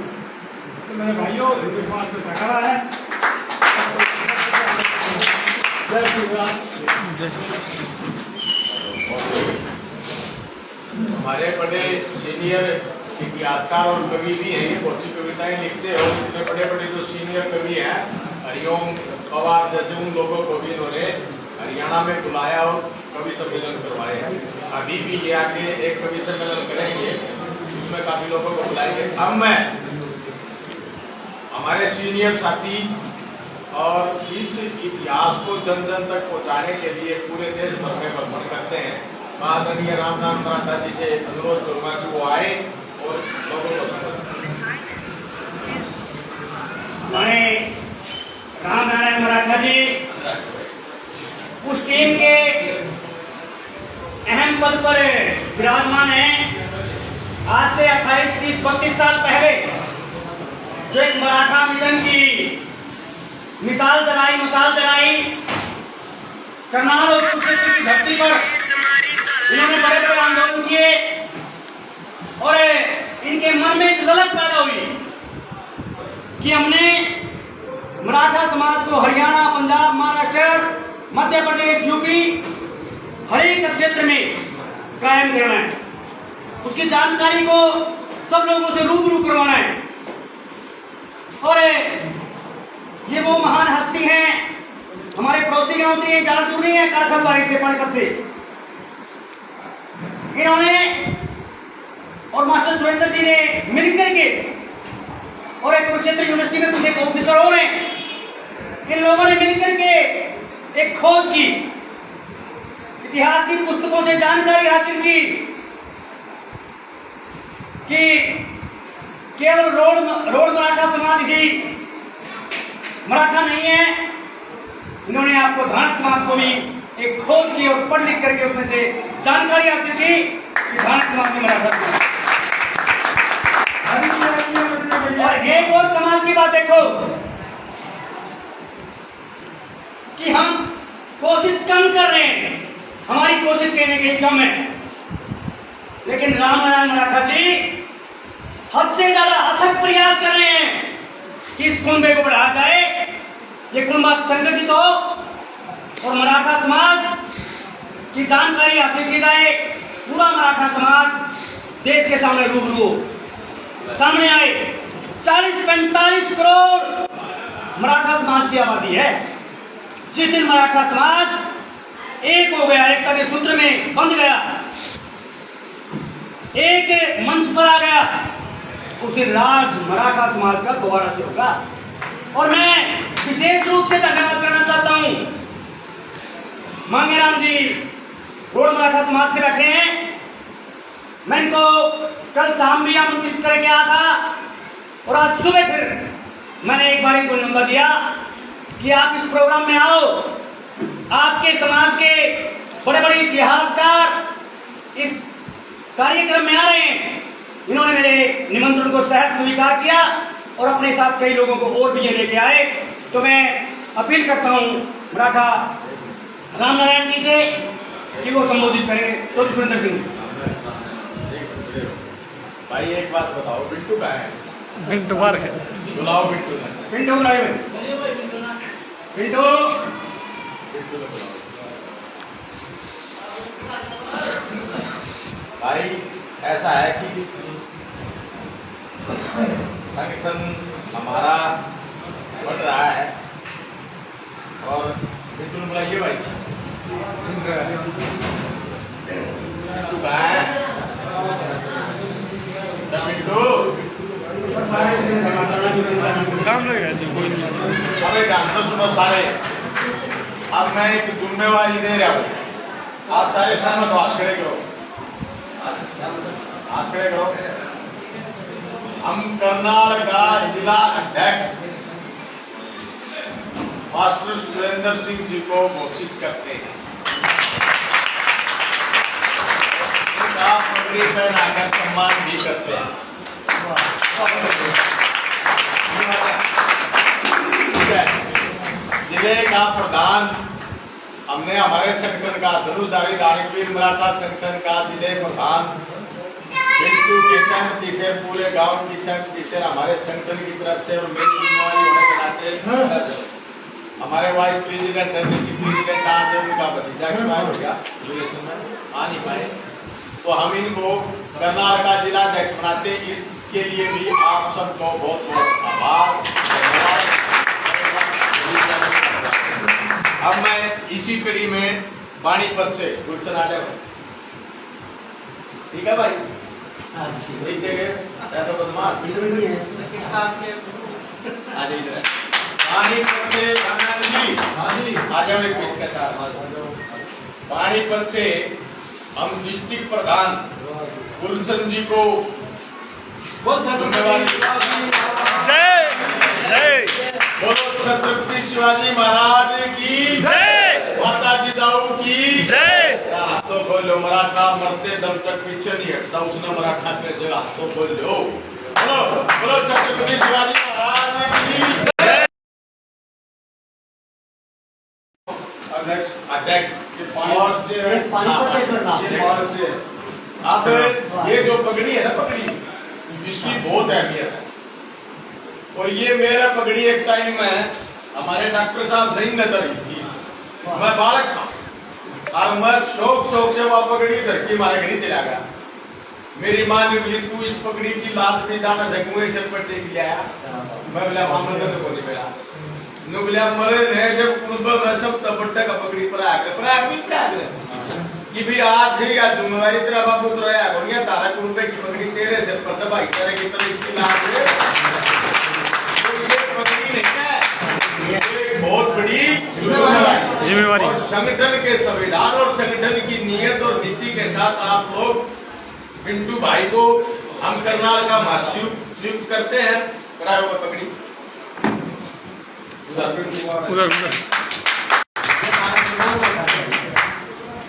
और हम पंजाब में जाएंगे जब पंजाब की पूरी कमेटी के डिस्ट्रिक्ट जाएंगे माता जिजाऊ की जय शादी की जय मालो जी की जय छत्रपति शिवाजी महाराज की जय छत्रपति शिवाजी महाराज की जय राजमाता जिजाऊ साहेब की जय शंकर भगवान की जय।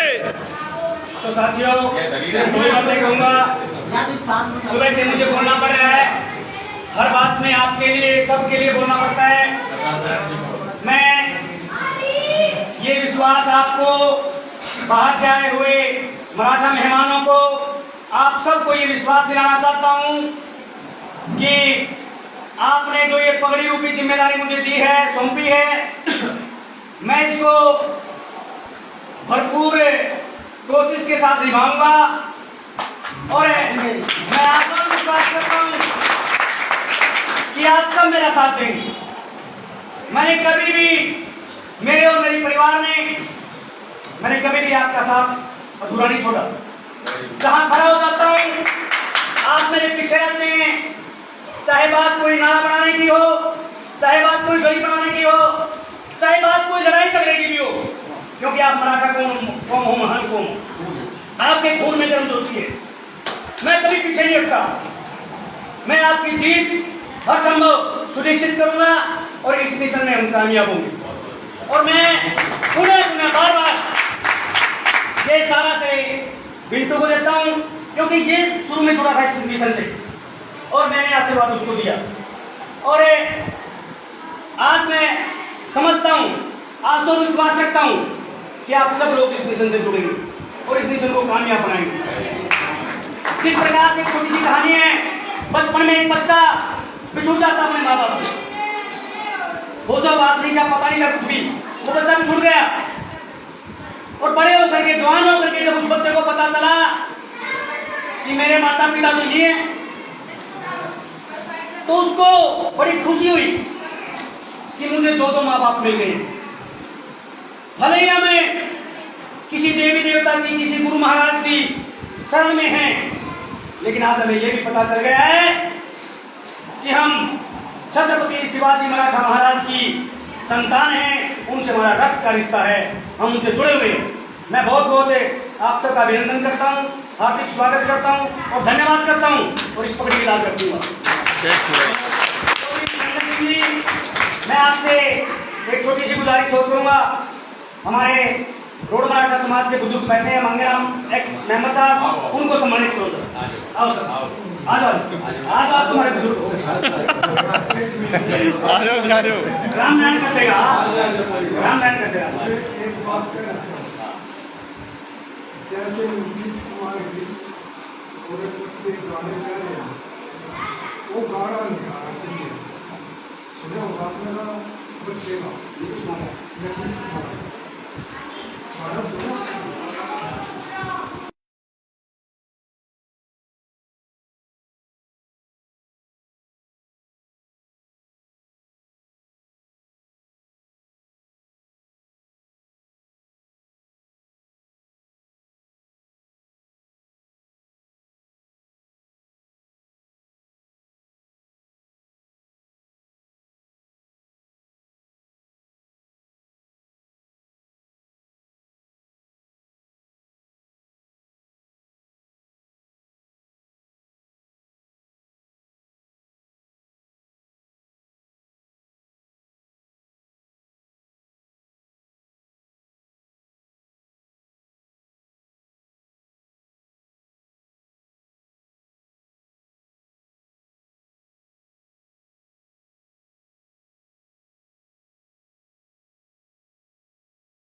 होता था किसी भी प्रजा का, तो ये हमारे पूरे हिंदुस्तान के राजा थे।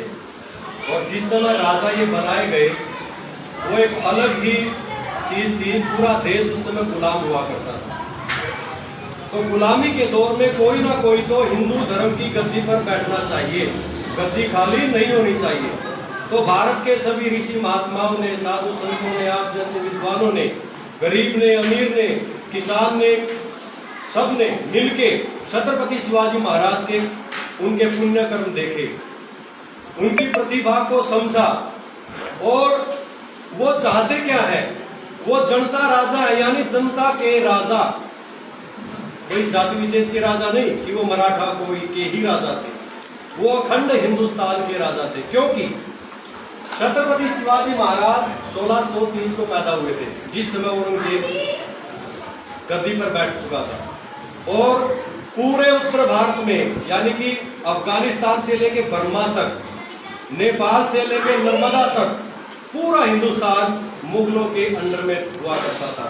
गुलामी में जीते थे, हर हिंदू को टैक्स देना पड़ता था।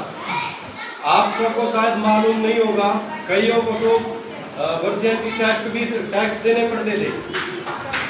इतने अत्याचार हिंदुओं पर हो रहे थे, इस देश में रहने वाले हिंदुस्तानियों पर हो रहे थे। उनको देखते हुए छत्रपति शिवाजी महाराज ने एक सेना का निर्माण किया, मरहट्टा, जो अपने हट पर मर मिटे, जो अपने स्वाभिमान पर मर मिटे, उल्टा ना हटे, पग आगे धर लिया तो पीछे न खींचे, उसको मराठा कहते हैं। और ये भी नहीं कि छत्रपति शिवाजी महाराज की सेना में केवल मराठा ही योद्धा थे, नहीं। जो उनका, यानी जो आज भारत की जो रो है, खुफिया एजेंसी, उसको रो बोलते हैं। उस समय में उनके जो कमांडर हुआ करते थे, इसके जो चीफ हुआ करते थे, वो मिरासी समाज से थे। शिवा काशीद आपने सुना होगा, वो नाई समाज से थे। शिवा काशीद आप कहीं भी नाई की दुकान में देखोगे शिवा काशीर का फोटो मिलेगा आपको। ऐसे पूरे हिंदू धर्म में होलकर परिवार है, अहिल्याबाई होलकर आपने सुना होगा। जो मराठाओं, जो छत्रपति शिवाजी महाराज ने ऐसी व्यवस्था लागू कर दी कि उनके मरने के बाद भी आज तक वो चलती आ रही है, यानी सबका सम्मान। और जो संस्कारों का हनन करता है, नारी का अपमान करता है, मातृभूमि का अपमान करता है, उसके लिए कठोर दंड का भी विधान छत्रपति शिवाजी महाराज ने लागू किया था। इसीलिए आज इस देवता को, इस देव पुरुष को अखंड हिंदू स्वराज्य का संस्थापक भी माना जाता है। और ये बातें हम सबको मालूम होनी चाहिए। 3 साल के मुसलमान बच्चे को ये मालूम होता है ला इलाहा इल्लल्लाह मुहम्मद रसूलुल्लाह, कि पूरी दुनिया में कोई भी इबादत के लायक है तो वो अल्लाह है, बाकी सब बेकार है। ये शिव जी का मंदिर है, ये किसी का, ये सब बेकार है। केवल अल्लाह ही इबादत के लायक है, उसी की पूजा होनी चाहिए, बाकी की नहीं। बाकी आप मैं जितने बैठे ना, ये जातियों में जो बटे हुए लोग हैं, ये सब काफिर है। और काफिर का मतलब है वाजिबे कत्ल, जिसका कत्ल जरूरी है। या तो वो मान जाए, अल्लाह के शरण में आ जाए, वो मुस्लिम बन जाए, मोमिन बन जाए, या उसका कत्ल जरूरी है। तो ऐसे लोगों के बीच में हिंदू स्वराज्य की ज्योत जलाने वाले छत्रपति शिवाजी महाराज,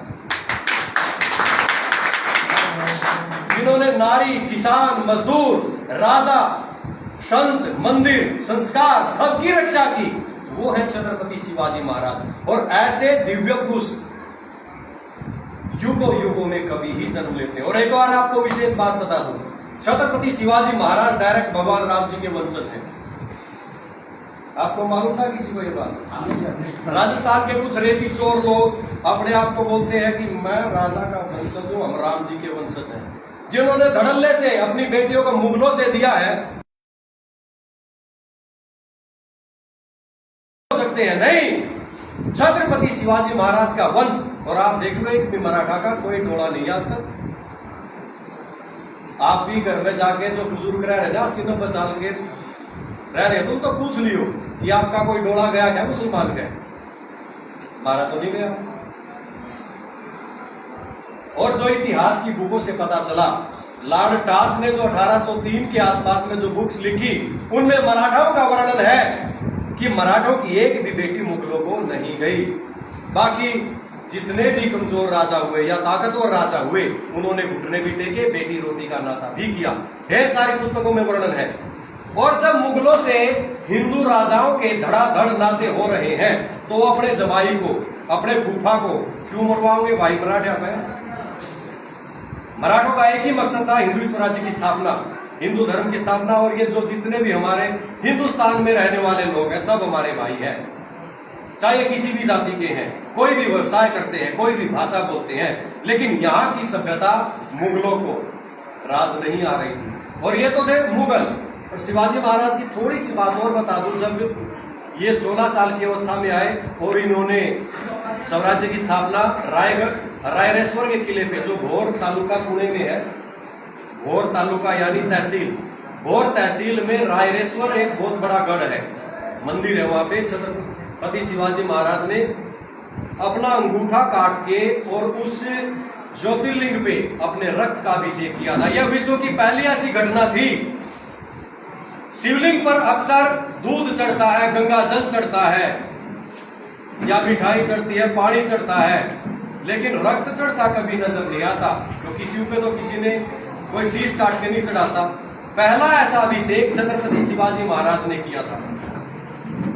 तो दोस्तों, अभी हमारे बुजुर्ग जो कि भिवाड़ी से आए हैं, दशरथ जी, इन्होंने भी एक बात बताई है, तीर्थ सबसे बड़ा मराठों के लिए कौन सा? हरियाणा के और उत्तर भारत के मराठों के लिए सबसे बड़ा तीर्थ पानीपत में काले आम है।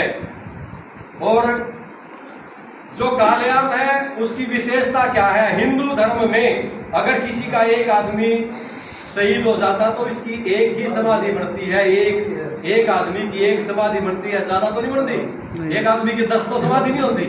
केवल हिंदू धर्म में पानीपत का ऐसा एक ही स्मारक है पूरे हिंदू धर्म का, जहां लाखों योद्धाओं की केवल एक समाधि है, सबको समर्पित है ना। गौर करने की बात, सबको जोड़ के चलने वाला। और दूसरी बात, उस युद्ध में क्या केवल अकेले मराठा थे? पेशवा नहीं थे, होलकर नहीं थे, शिंदे नहीं थे, पवार नहीं थे, चोपड़े नहीं थे, हर बिरादरी तो थी, लेकिन अधिपत्य ज्यादा मराठा था। तो सब मिलके इस उत्तर भारत को अहमद शाह अब्दाली से बचाने के लिए आए थे। और वो युद्ध छत्रपति शिवाजी महाराज ने नहीं लड़ा था, और अहमद शाह अब्दाली मुगल भी नहीं था। बहुत सारे लोग बोलते मुगलों के साथ मराठों की लड़ाई हुई थी, नहीं। अहमद शाह अब्दाली दुर्रानी जो नादिर शाह का सेनापति था, और बाद में नादिर शाह की मृत्यु के बाद अहमद शाह अब्दाली स्वयं घोषित राजा बन गया, और उसने भारत पर 7-8 हमले किए, 1-2 नहीं 7-8। और फिर युद्ध के बाद की बहुत सारी वर्णन करते हैं लोग, जैसे किताबों में लिखा गया है, मराठाओं की इतनी औरतों को लेके जाना पड़ा, उधर लेके गई। ये उत्तर भारत के बहुत सारे ऐसे अल्पज्ञानी लोग थे जिन्होंने मनगढ़ंत कहानियां लिखी। मराठाओं की मुट्ठी भर औरतें बची थी जो वो ले जाने में सक्षम हुए थे। बहुत सारी औरतों को कुरुक्षेत्र के कैंप से, ग्राग सरनेम के लोग रहते हैं हमारे यहाँ आसपास में, ग्राग सरनेम के गांव ऐसे कई यहाँ अपना प्रेम खेड़ा हो गया और कई गांव है जिसमें ग्राग सरनेम के लोग हैं। तो जो कुरुक्षेत्र का औरतों का कैंप था, उसमें उस टुकड़ी को लेके जाने वाले ग्राग जो सरदार थे कामयाब हो गए। दूसरी टुकड़ी को सुरक्षित पहुंचाया गया चौहानों के द्वारा, जो मीन के चौहान थे उनके द्वारा जाट राजा सूरजमल के वहां सुरक्षित पहुंचाया गया। जो दुर्भाग्यवश ग्राउंडे के आसपास में जो वो बसाए गए थे कैंप, उन कैंपों को काबू करने में अहमद शाह अब्दाली के लोग कामयाब हो गए और उनको वहां लेके जाया गया। बाकी जितनी औरतें लेके गए वो पंजाब के हिस्से से सरदार जितने भी वगैरह हिंदू थे उनको लेके जाने वाली वो कहानियां होती हैं। लेकिन इधर के लोग अपनी बेइज्जती को छुपाने के लिए सारा मराठों के ऊपर ढक देते हैं। अगर मान लीजिए मराठा औरतें सारी की सारी चली गई तो सूरजमल वहां नासिक में क्या देके आता फिर? अगर सारी की सारी औरतें और बच्चे उनके हाथ लगी तो आज रोड मराठा कैसे होते? ये कहां से आ गए फिर? आसमान से थोड़े टपके हैं, किसी माँ के गर्भ से तो जन्मे होंगे। कौन देता बेटी फिर अपनी? अगर औरतें हमारे पास नहीं बचती तो अपनी बेटी कौन देता?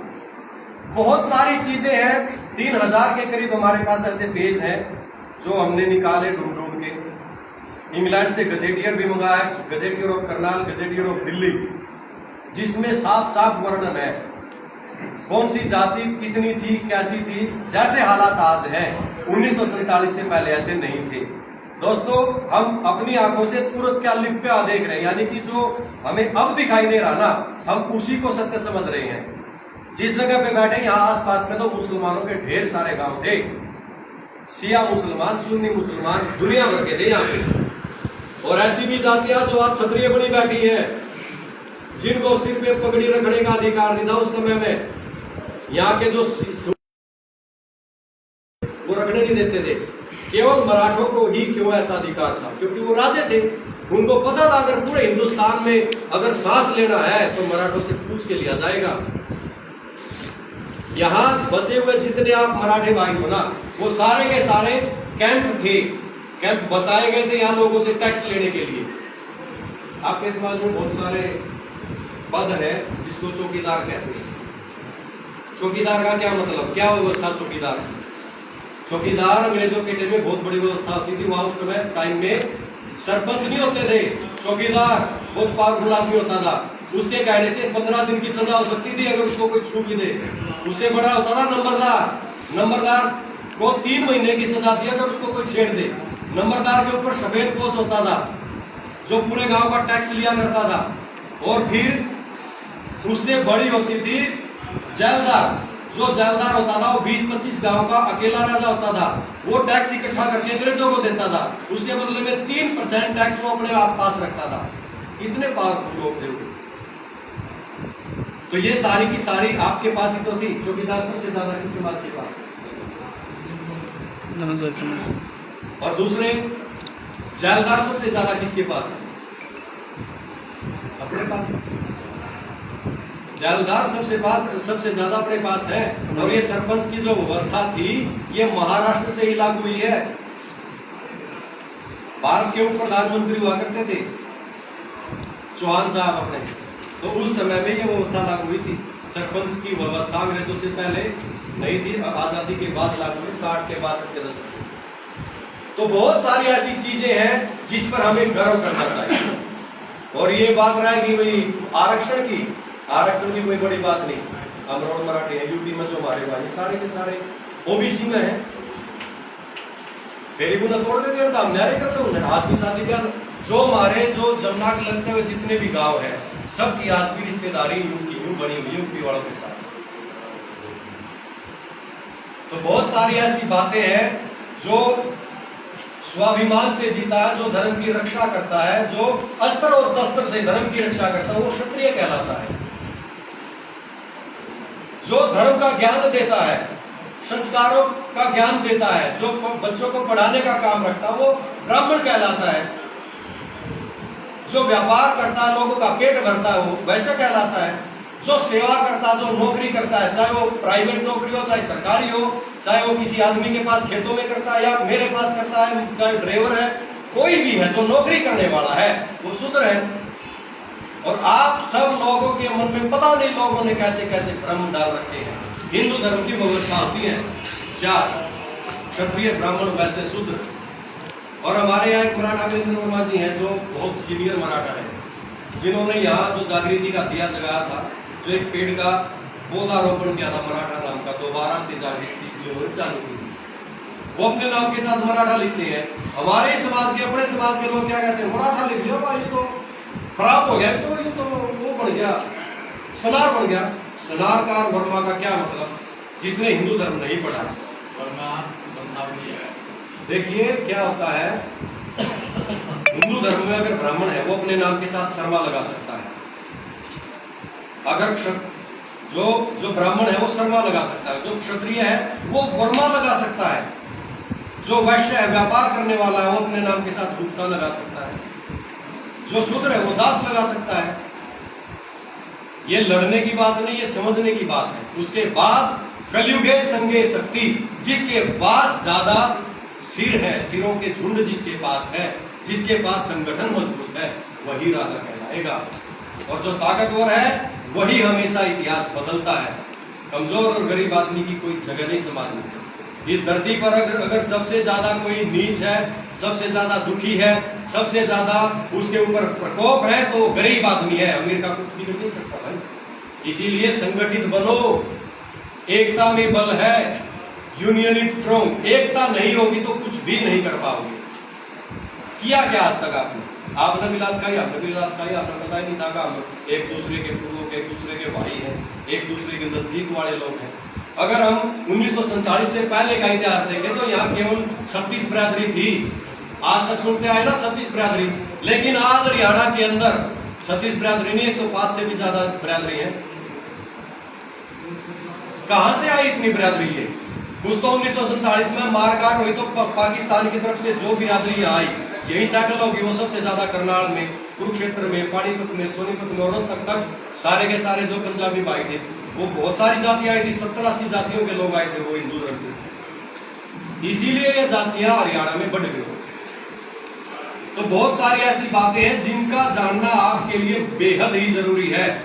तो हम कर रहे हैं आपके बीच में जागृति। हो सके हमारे मत 1-2 आदमी डिसमिस हो सके, कोई अपने व्यापार के लिए विदेश चला जाए, कोई अपने घर पर स्टिमुलस जाए, लेकिन आपको जानकारी होना बहुत जरूरी है कि हमारे पूर्वजों ने देश के लिए किया क्या है। जब इस देश में अंग्रेज, डैन, डच, पुर्तगाली, फ्रांसीसी, सिद्दी, मुगल शाही, निजाम शाही, कुतुब शाही, आदिल शाही जैसे बहुत सारे छोटे छोटे राजा मिलकर इस पूरे देश पर अत्याचार कर रहे थे, उस समय में यही वो योद्धा थे। ये देखो, ये वो योद्धा थे जिन्होंने धर्म की रक्षा की थी, मानवता की रक्षा की थी, न कि मराठों की रक्षा की थी। पूरे देश की रक्षा करने वाले ये वो योद्धा है। तो आपको मराठा समझने में भी बहुत टाइम लगेगा। ये भ्रमित होने की बात नहीं है, स्वाभिमान की बात है। मरहट्टा, अगर हिंदू धर्म की, हिंदुस्तान की अगर कोई रक्षा करने वाला तो मराठा है।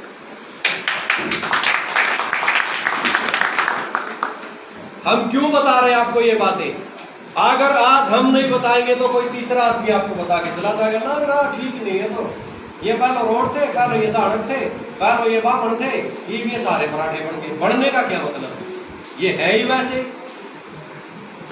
क्योंकि जो मास्टर जी जो बुक्स है ना, जो अंग्रेज टास ने लिखी है, उस टाइम में कितनी जातियां यहाँ हुआ करती थी। टास के टाइम में यहाँ कम से कम 2200 लोग मराठी भाषा बोलते थे। जब उनसे जाति पूछी जाती तो गायब हो जाते थे, ठीक है सूत्री है, कोई जवाब ही नहीं देता था कई बार। तो धीरे धीरे क्या हुआ, आजादी के बाद देश में कई बार अकाल, बैठ जा भाई 2-4 मिनट हो गए सारे भाई, अगर बात अच्छी ना लगती तो बाहर कुछ चल रहा है, उसलिए गई है। तो क्या हुआ, जिस समय में देश गुलाम था, गुलाम आदमी बहुत गरीब होता है, गुलाम अमीर थोड़ा है। गुलाम की जिंदगी कोई जिंदगी नहीं होती, गुलाम का जीवन तो मालिक के हाथों में होता। जैसा अंग्रेज बोलेंगे, जैसा अंग्रेज चाहेंगे, वैसा होता था तुम्हारे साथ। उस समय में हमारे जो पूर्वज थे वो गुलामी से लड़े, अंग्रेजों से लड़े, अपनी गरीबी से लड़े, भूख से लड़े, या इतिहासकार बने। क्या करे बताइए वो, या पढ़ाई करे, कर लो ऐसे टाइम में पढ़ाई। अंग्रेजों के जाने के बाद 3 बार ऐसे अकाल पड़े, लोगों ने बैड पीस खाई। वो अपनी जान बचाओगे, सारे की इतिहास बताओगे भाई। सबसे पहले जिंदा रहना प्राथमिकता है कि नहीं है? जिंदा रहेंगे तभी कुछ बात सीखेंगे, तभी कुछ बातें सिखा पाएंगे। जो लोग 3 बार बैड पीस खाएंगे जिंदा रहने के लिए, उन्होंने बहुत अच्छा किया ताकि वो अपनी पुस्तकों को आगे बढ़ा गए। फिर बात आती है, हम अपने पूर्वजों को गालियां देते हैं कि भाई हमारे पूर्वजों ने कुछ नहीं बताया हमारे तक। अगर ये बता देते तो हमें इतिहास की जानकारी होती, ये होता वो होता। पूर्वजों को गाली देना या उनके ऊपर गुस्सा करना अपने आप में की भावना है, गलत बात है। उन्होंने आपको जिंदा रखा अंग्रेजों के टाइम में भी, अंग्रेजों के बाद आज तक का जो टाइम का, आज से 10-15 साल, 1980 तक कुछ नहीं पता था देश में। 1980 तक तो पूरा गरीब हुआ करता देश। एक गांव में 50-50 झोपड़ियां हमने भी देखी, इतने गरीब आदमी हुआ करते। एक धोती कुर्ते में पूरा परिवार, 50 आदमियों का परिवार, सारी रिश्तेदारियां घूम जा करता, वहां धोती पैंट जा करती जब मालिक के पास आ करती। तो इतनी गरीबी देश में थी, वो इतिहास के बताओगे भाई दाड़े थे। जब आपके पास मौका आया, अब आपके पास मौका है, आपके हाथों में मोबाइल है, पूरी दुनिया आपके मुट्ठी में है, तब आप इतिहास के बारे में जानकारी लो और अपने आप को धन्य समझो। आपके पूर्वज सबके, मेरे नहीं, केवल मराठों के नहीं, जो हमारे पूर्वज जो भी योद्धा है उनको नमन करना पड़ता है। और इन योद्धाओं की श्रृंखला में जब छत्रपति शिवाजी महाराज का नाम आता है तो ये बहुत बड़ी बात है इस हिंदुस्तान के लिए। क्योंकि लॉर्ड माउंटबेटन जब भारत से जा रहे थे, भारत को आजाद करके वापिस जा रहे थे, तो उन्होंने एक बात बोली थी, अगर छत्रपति शिवाजी महाराज ब्रिटेन में पैदा होता, पूरे ब्रह्मांड का राजा कहलाता। ये हिंदुस्तान की और हिंदुओं की बहुत मूर्खता है, उन्होंने तो केवल महाराष्ट्र से बाहर निकलने ही नहीं दिया। अगर छत्रपति शिवाजी महाराज का इतिहास हिंदी में होता, अंग्रेजी में भी होता, मराठी को छोड़ के सभी भाषाओं में हो जाता, आज ये 148-145 करोड़ लोगों के घर तक पहुंच जाते। दुर्भाग्य की बात है मराठाओं के लिए और पूरे क्षत्रियों के लिए और पूरे हिंदुओं के लिए, उन हिंदुओं ने ये नहीं बताया कि हमारे पूर्वज क्या थे। तो आज समय आ गया अपने पूर्वजों के बारे में जानकारी हासिल करो, अपने बच्चों को बताओ ताकि उनमें नवीन संस्कार जागे। गर्दन काटने वाली औरतें भी होती थी, हमारा तो धर्म इतना पवित्र है, औरतों ने भी अपनी गर्दन कटाई है देश के लिए। महारानी ताराबाई आपने सुनी होगी, वो सातारा की रानी थी, शिवाजी महाराज के लड़के राजाराम की पत्नी थी, अम्बीर राव मोहिते की बेटी थी, आई साहेब जिजाऊ जो माँ जिजाऊ थी, वो सिंधखेड़ राजा की जादव वंश की, जादव कुल की कन्या थी, जो देवगिरी का साम्राज्य नष्ट किया था। उस समय में वो अपने पीहर में रहते थे इनके पूर्वज, तो वहीं पे इनका लालन पालन होकर उसके बाद कई पीढ़ियों बाद ये पैदा हुई थी। इनके ही गर्भ से छत्रपति शिवाजी महाराज का उदय हुआ था। तो हमें तो पता ही नहीं इन चीजों का, क्योंकि भाषा बहुत ज्यादा दिक्कत देती है। भाषा का की जानकारी न होने से हम भारतवासी एक दूसरे से टूटे हुए हैं। लेकिन आज ऐसी कोई परिस्थितियां मौजूद नहीं है कि हम पूरे देश के, पूरी दुनिया की बातें ना समझ पाए। हर भाषा में हमारे मोबाइल के अंदर वो चीजें मौजूद हैं। तो आज से अपने पूर्वज छत्रपति शिवाजी महाराज को हर घर तक पहुंचाने की जिम्मेदारी आप सबकी है, केवल मराठों की नहीं है, पूरे हिंदू समाज की है। और बात रहेगी इतिहास की, जब जब भाई साहब बुलाएंगे तो दौड़े आएंगे भाई। आज ऐसा कोई कोना नहीं बचा जो आपके भाई ने बस से, मोटरसाइकिल से, गाड़ी से, ट्रेन से या प्लेन से सफर करके आज तक जो गढ़ किले हैं जहाँ पर योद्धाओं के जन्म हुए, क्यों शहीद हुए, कौन से सन में हुए, तो आज 17-18 साल का ये सफर जिसमें अपनी खुद की लालसा से हम दौड़ रहे हैं, और बाद में फिर भाई जब मिले तो और ज्यादा एनर्जी मिली, और ज्यादा उत्साह मिला। जब भारत का जनमानस अपने पूर्वजों को जानने लगेगा, उसी दिन इनका जन्म और इनकी कीर्ति, इनका जो इतिहास है वो अमर होगा। क्योंकि जानना जरूरी है।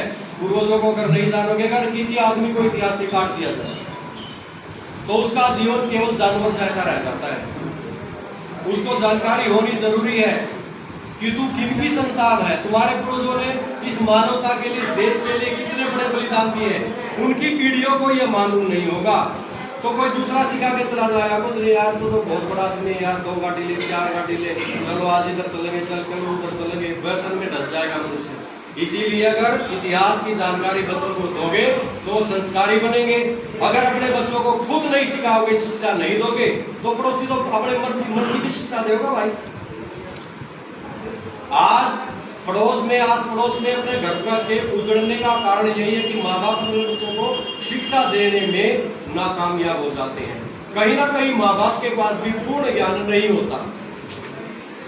जैसा भी हमारे पास राम जी, कृष्ण जी, छत्रपति शिवाजी महाराज, महाराणा प्रताप जैसे जो योद्धा थे, महारानी ताराबाई, आई साहब जिजाऊ, अहिल्याबाई होलकर, अगर आप देखा जाए तो महाराष्ट्र में इतने संत हुए हैं, ज्ञानेश्वर से लेके, तुकाराम जी से लेके, नैनवेश्वर से लेके, एकनाथ से लेके, पता नहीं कितने हजारों संत हुए हैं।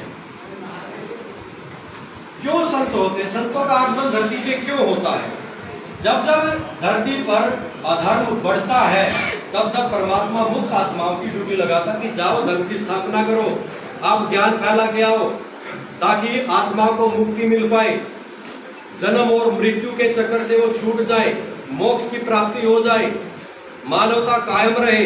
इसीलिए तो योद्धा आते हैं, धर्म की स्थापना के लिए और अधर्म के विनाश के लिए।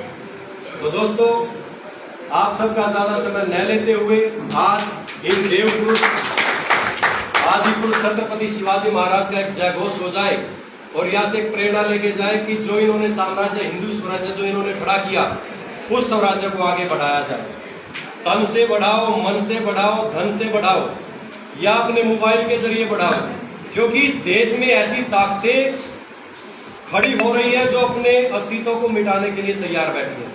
हमारे घर में कोई अस्त्र शस्त्र लाठी तक नहीं है, बहुत सारे घर ऐसे कुत्ते मारू लाठी भी नहीं है, और बहुत सारे ऐसे लोग इस देश में जिनके घर में AK-47 पड़ी हुई है, पेट्रोल बम पड़े हुए हैं, छतों के ऊपर ढेर सारे पत्थर पड़े हुए हैं। उनका मुकाबला करने के लिए आप क्या करोगे? जो हाल बंगाल में हो रहा है, जो केरला में हो रहा है, कश्मीर में हो रहा है और यूपी के बहुत सारे हिस्सों में हो रहा है, वो हाल आपका ना हो, आपके बच्चों का ना हो। इसीलिए एकत्रित हो जाओ, एकता में बल है। आप सब भाई हैं, चाहे कोई किसी जाति से है, हमें इनके संस्कार लेने चाहिए। और जो छत्रपति शिवाजी महाराज के मावड़े होते हैं, मावड़े का मतलब क्या है? जो उनके सैनिक होते हैं, उनकी कोई जाति नहीं होती, उनका एक नाम होता है मावड़ा। मराठी में शब्द है मावड़ा, जो मर मिटता संस्कारों के ऊपर, ये नहीं देखता कि इसमें फायदा या नुकसान है, केवल वो अपने आप को समर्पित करने की भावना रखता है। तो दोस्तों, एकता बना के रखो और छत्रपति शिवाजी महाराज के संस्कारों को अपने बच्चों तक पहुंचाओ। नारी का कितना सम्मान करते थे, उन्होंने कृषि व्यवस्था कैसे लागू की थी, उन्होंने विदेशी आक्रमणों को कैसे रोका था, समुद्र में उन्होंने पहली बार समुद्री जहाज उतारे थे। हिंदू धर्म में कहा जाता था समुद्र पार जाओगे तो नरक में चले जाओगे। तो बहुत सारी चीजें हैं। छत्रपति शिवाजी महाराज ने नेवी की स्थापना की और आप सबको मालूम ही नहीं। जब आपको ही मालूम नहीं तो बच्चों को क्या बता पाओगे भाई? इसीलिए खुद भी समझदार बनो, इतिहास की जानकारी हासिल करो और बच्चों को जरूर इतिहास से रूबरू कराओ। जय हिंद, जय भारत। बोल छत्रपति शिवाजी महाराज की जय। जो भरा नहीं है भावों से, बहती जिसमें रसधार नहीं, वो हृदय नहीं, वो पत्थर है जिसे मातृभूमि से प्यार नहीं। हरे हरे महादेव, हरे हरे महादेव। राष्ट्र माता जिजाऊ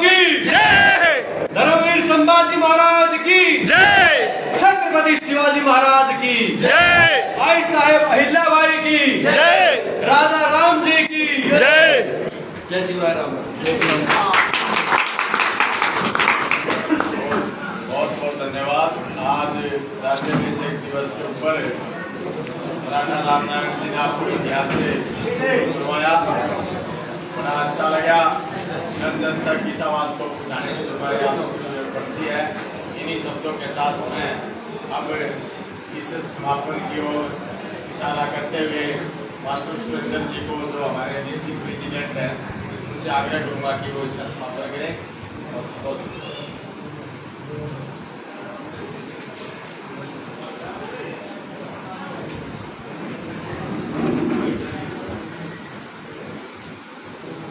बाहर दूर दराज से आए हुए मराठागण, एक एक का नाम ले लूंगा, जिनमें बुजुर्ग भी हैं, युवा साथी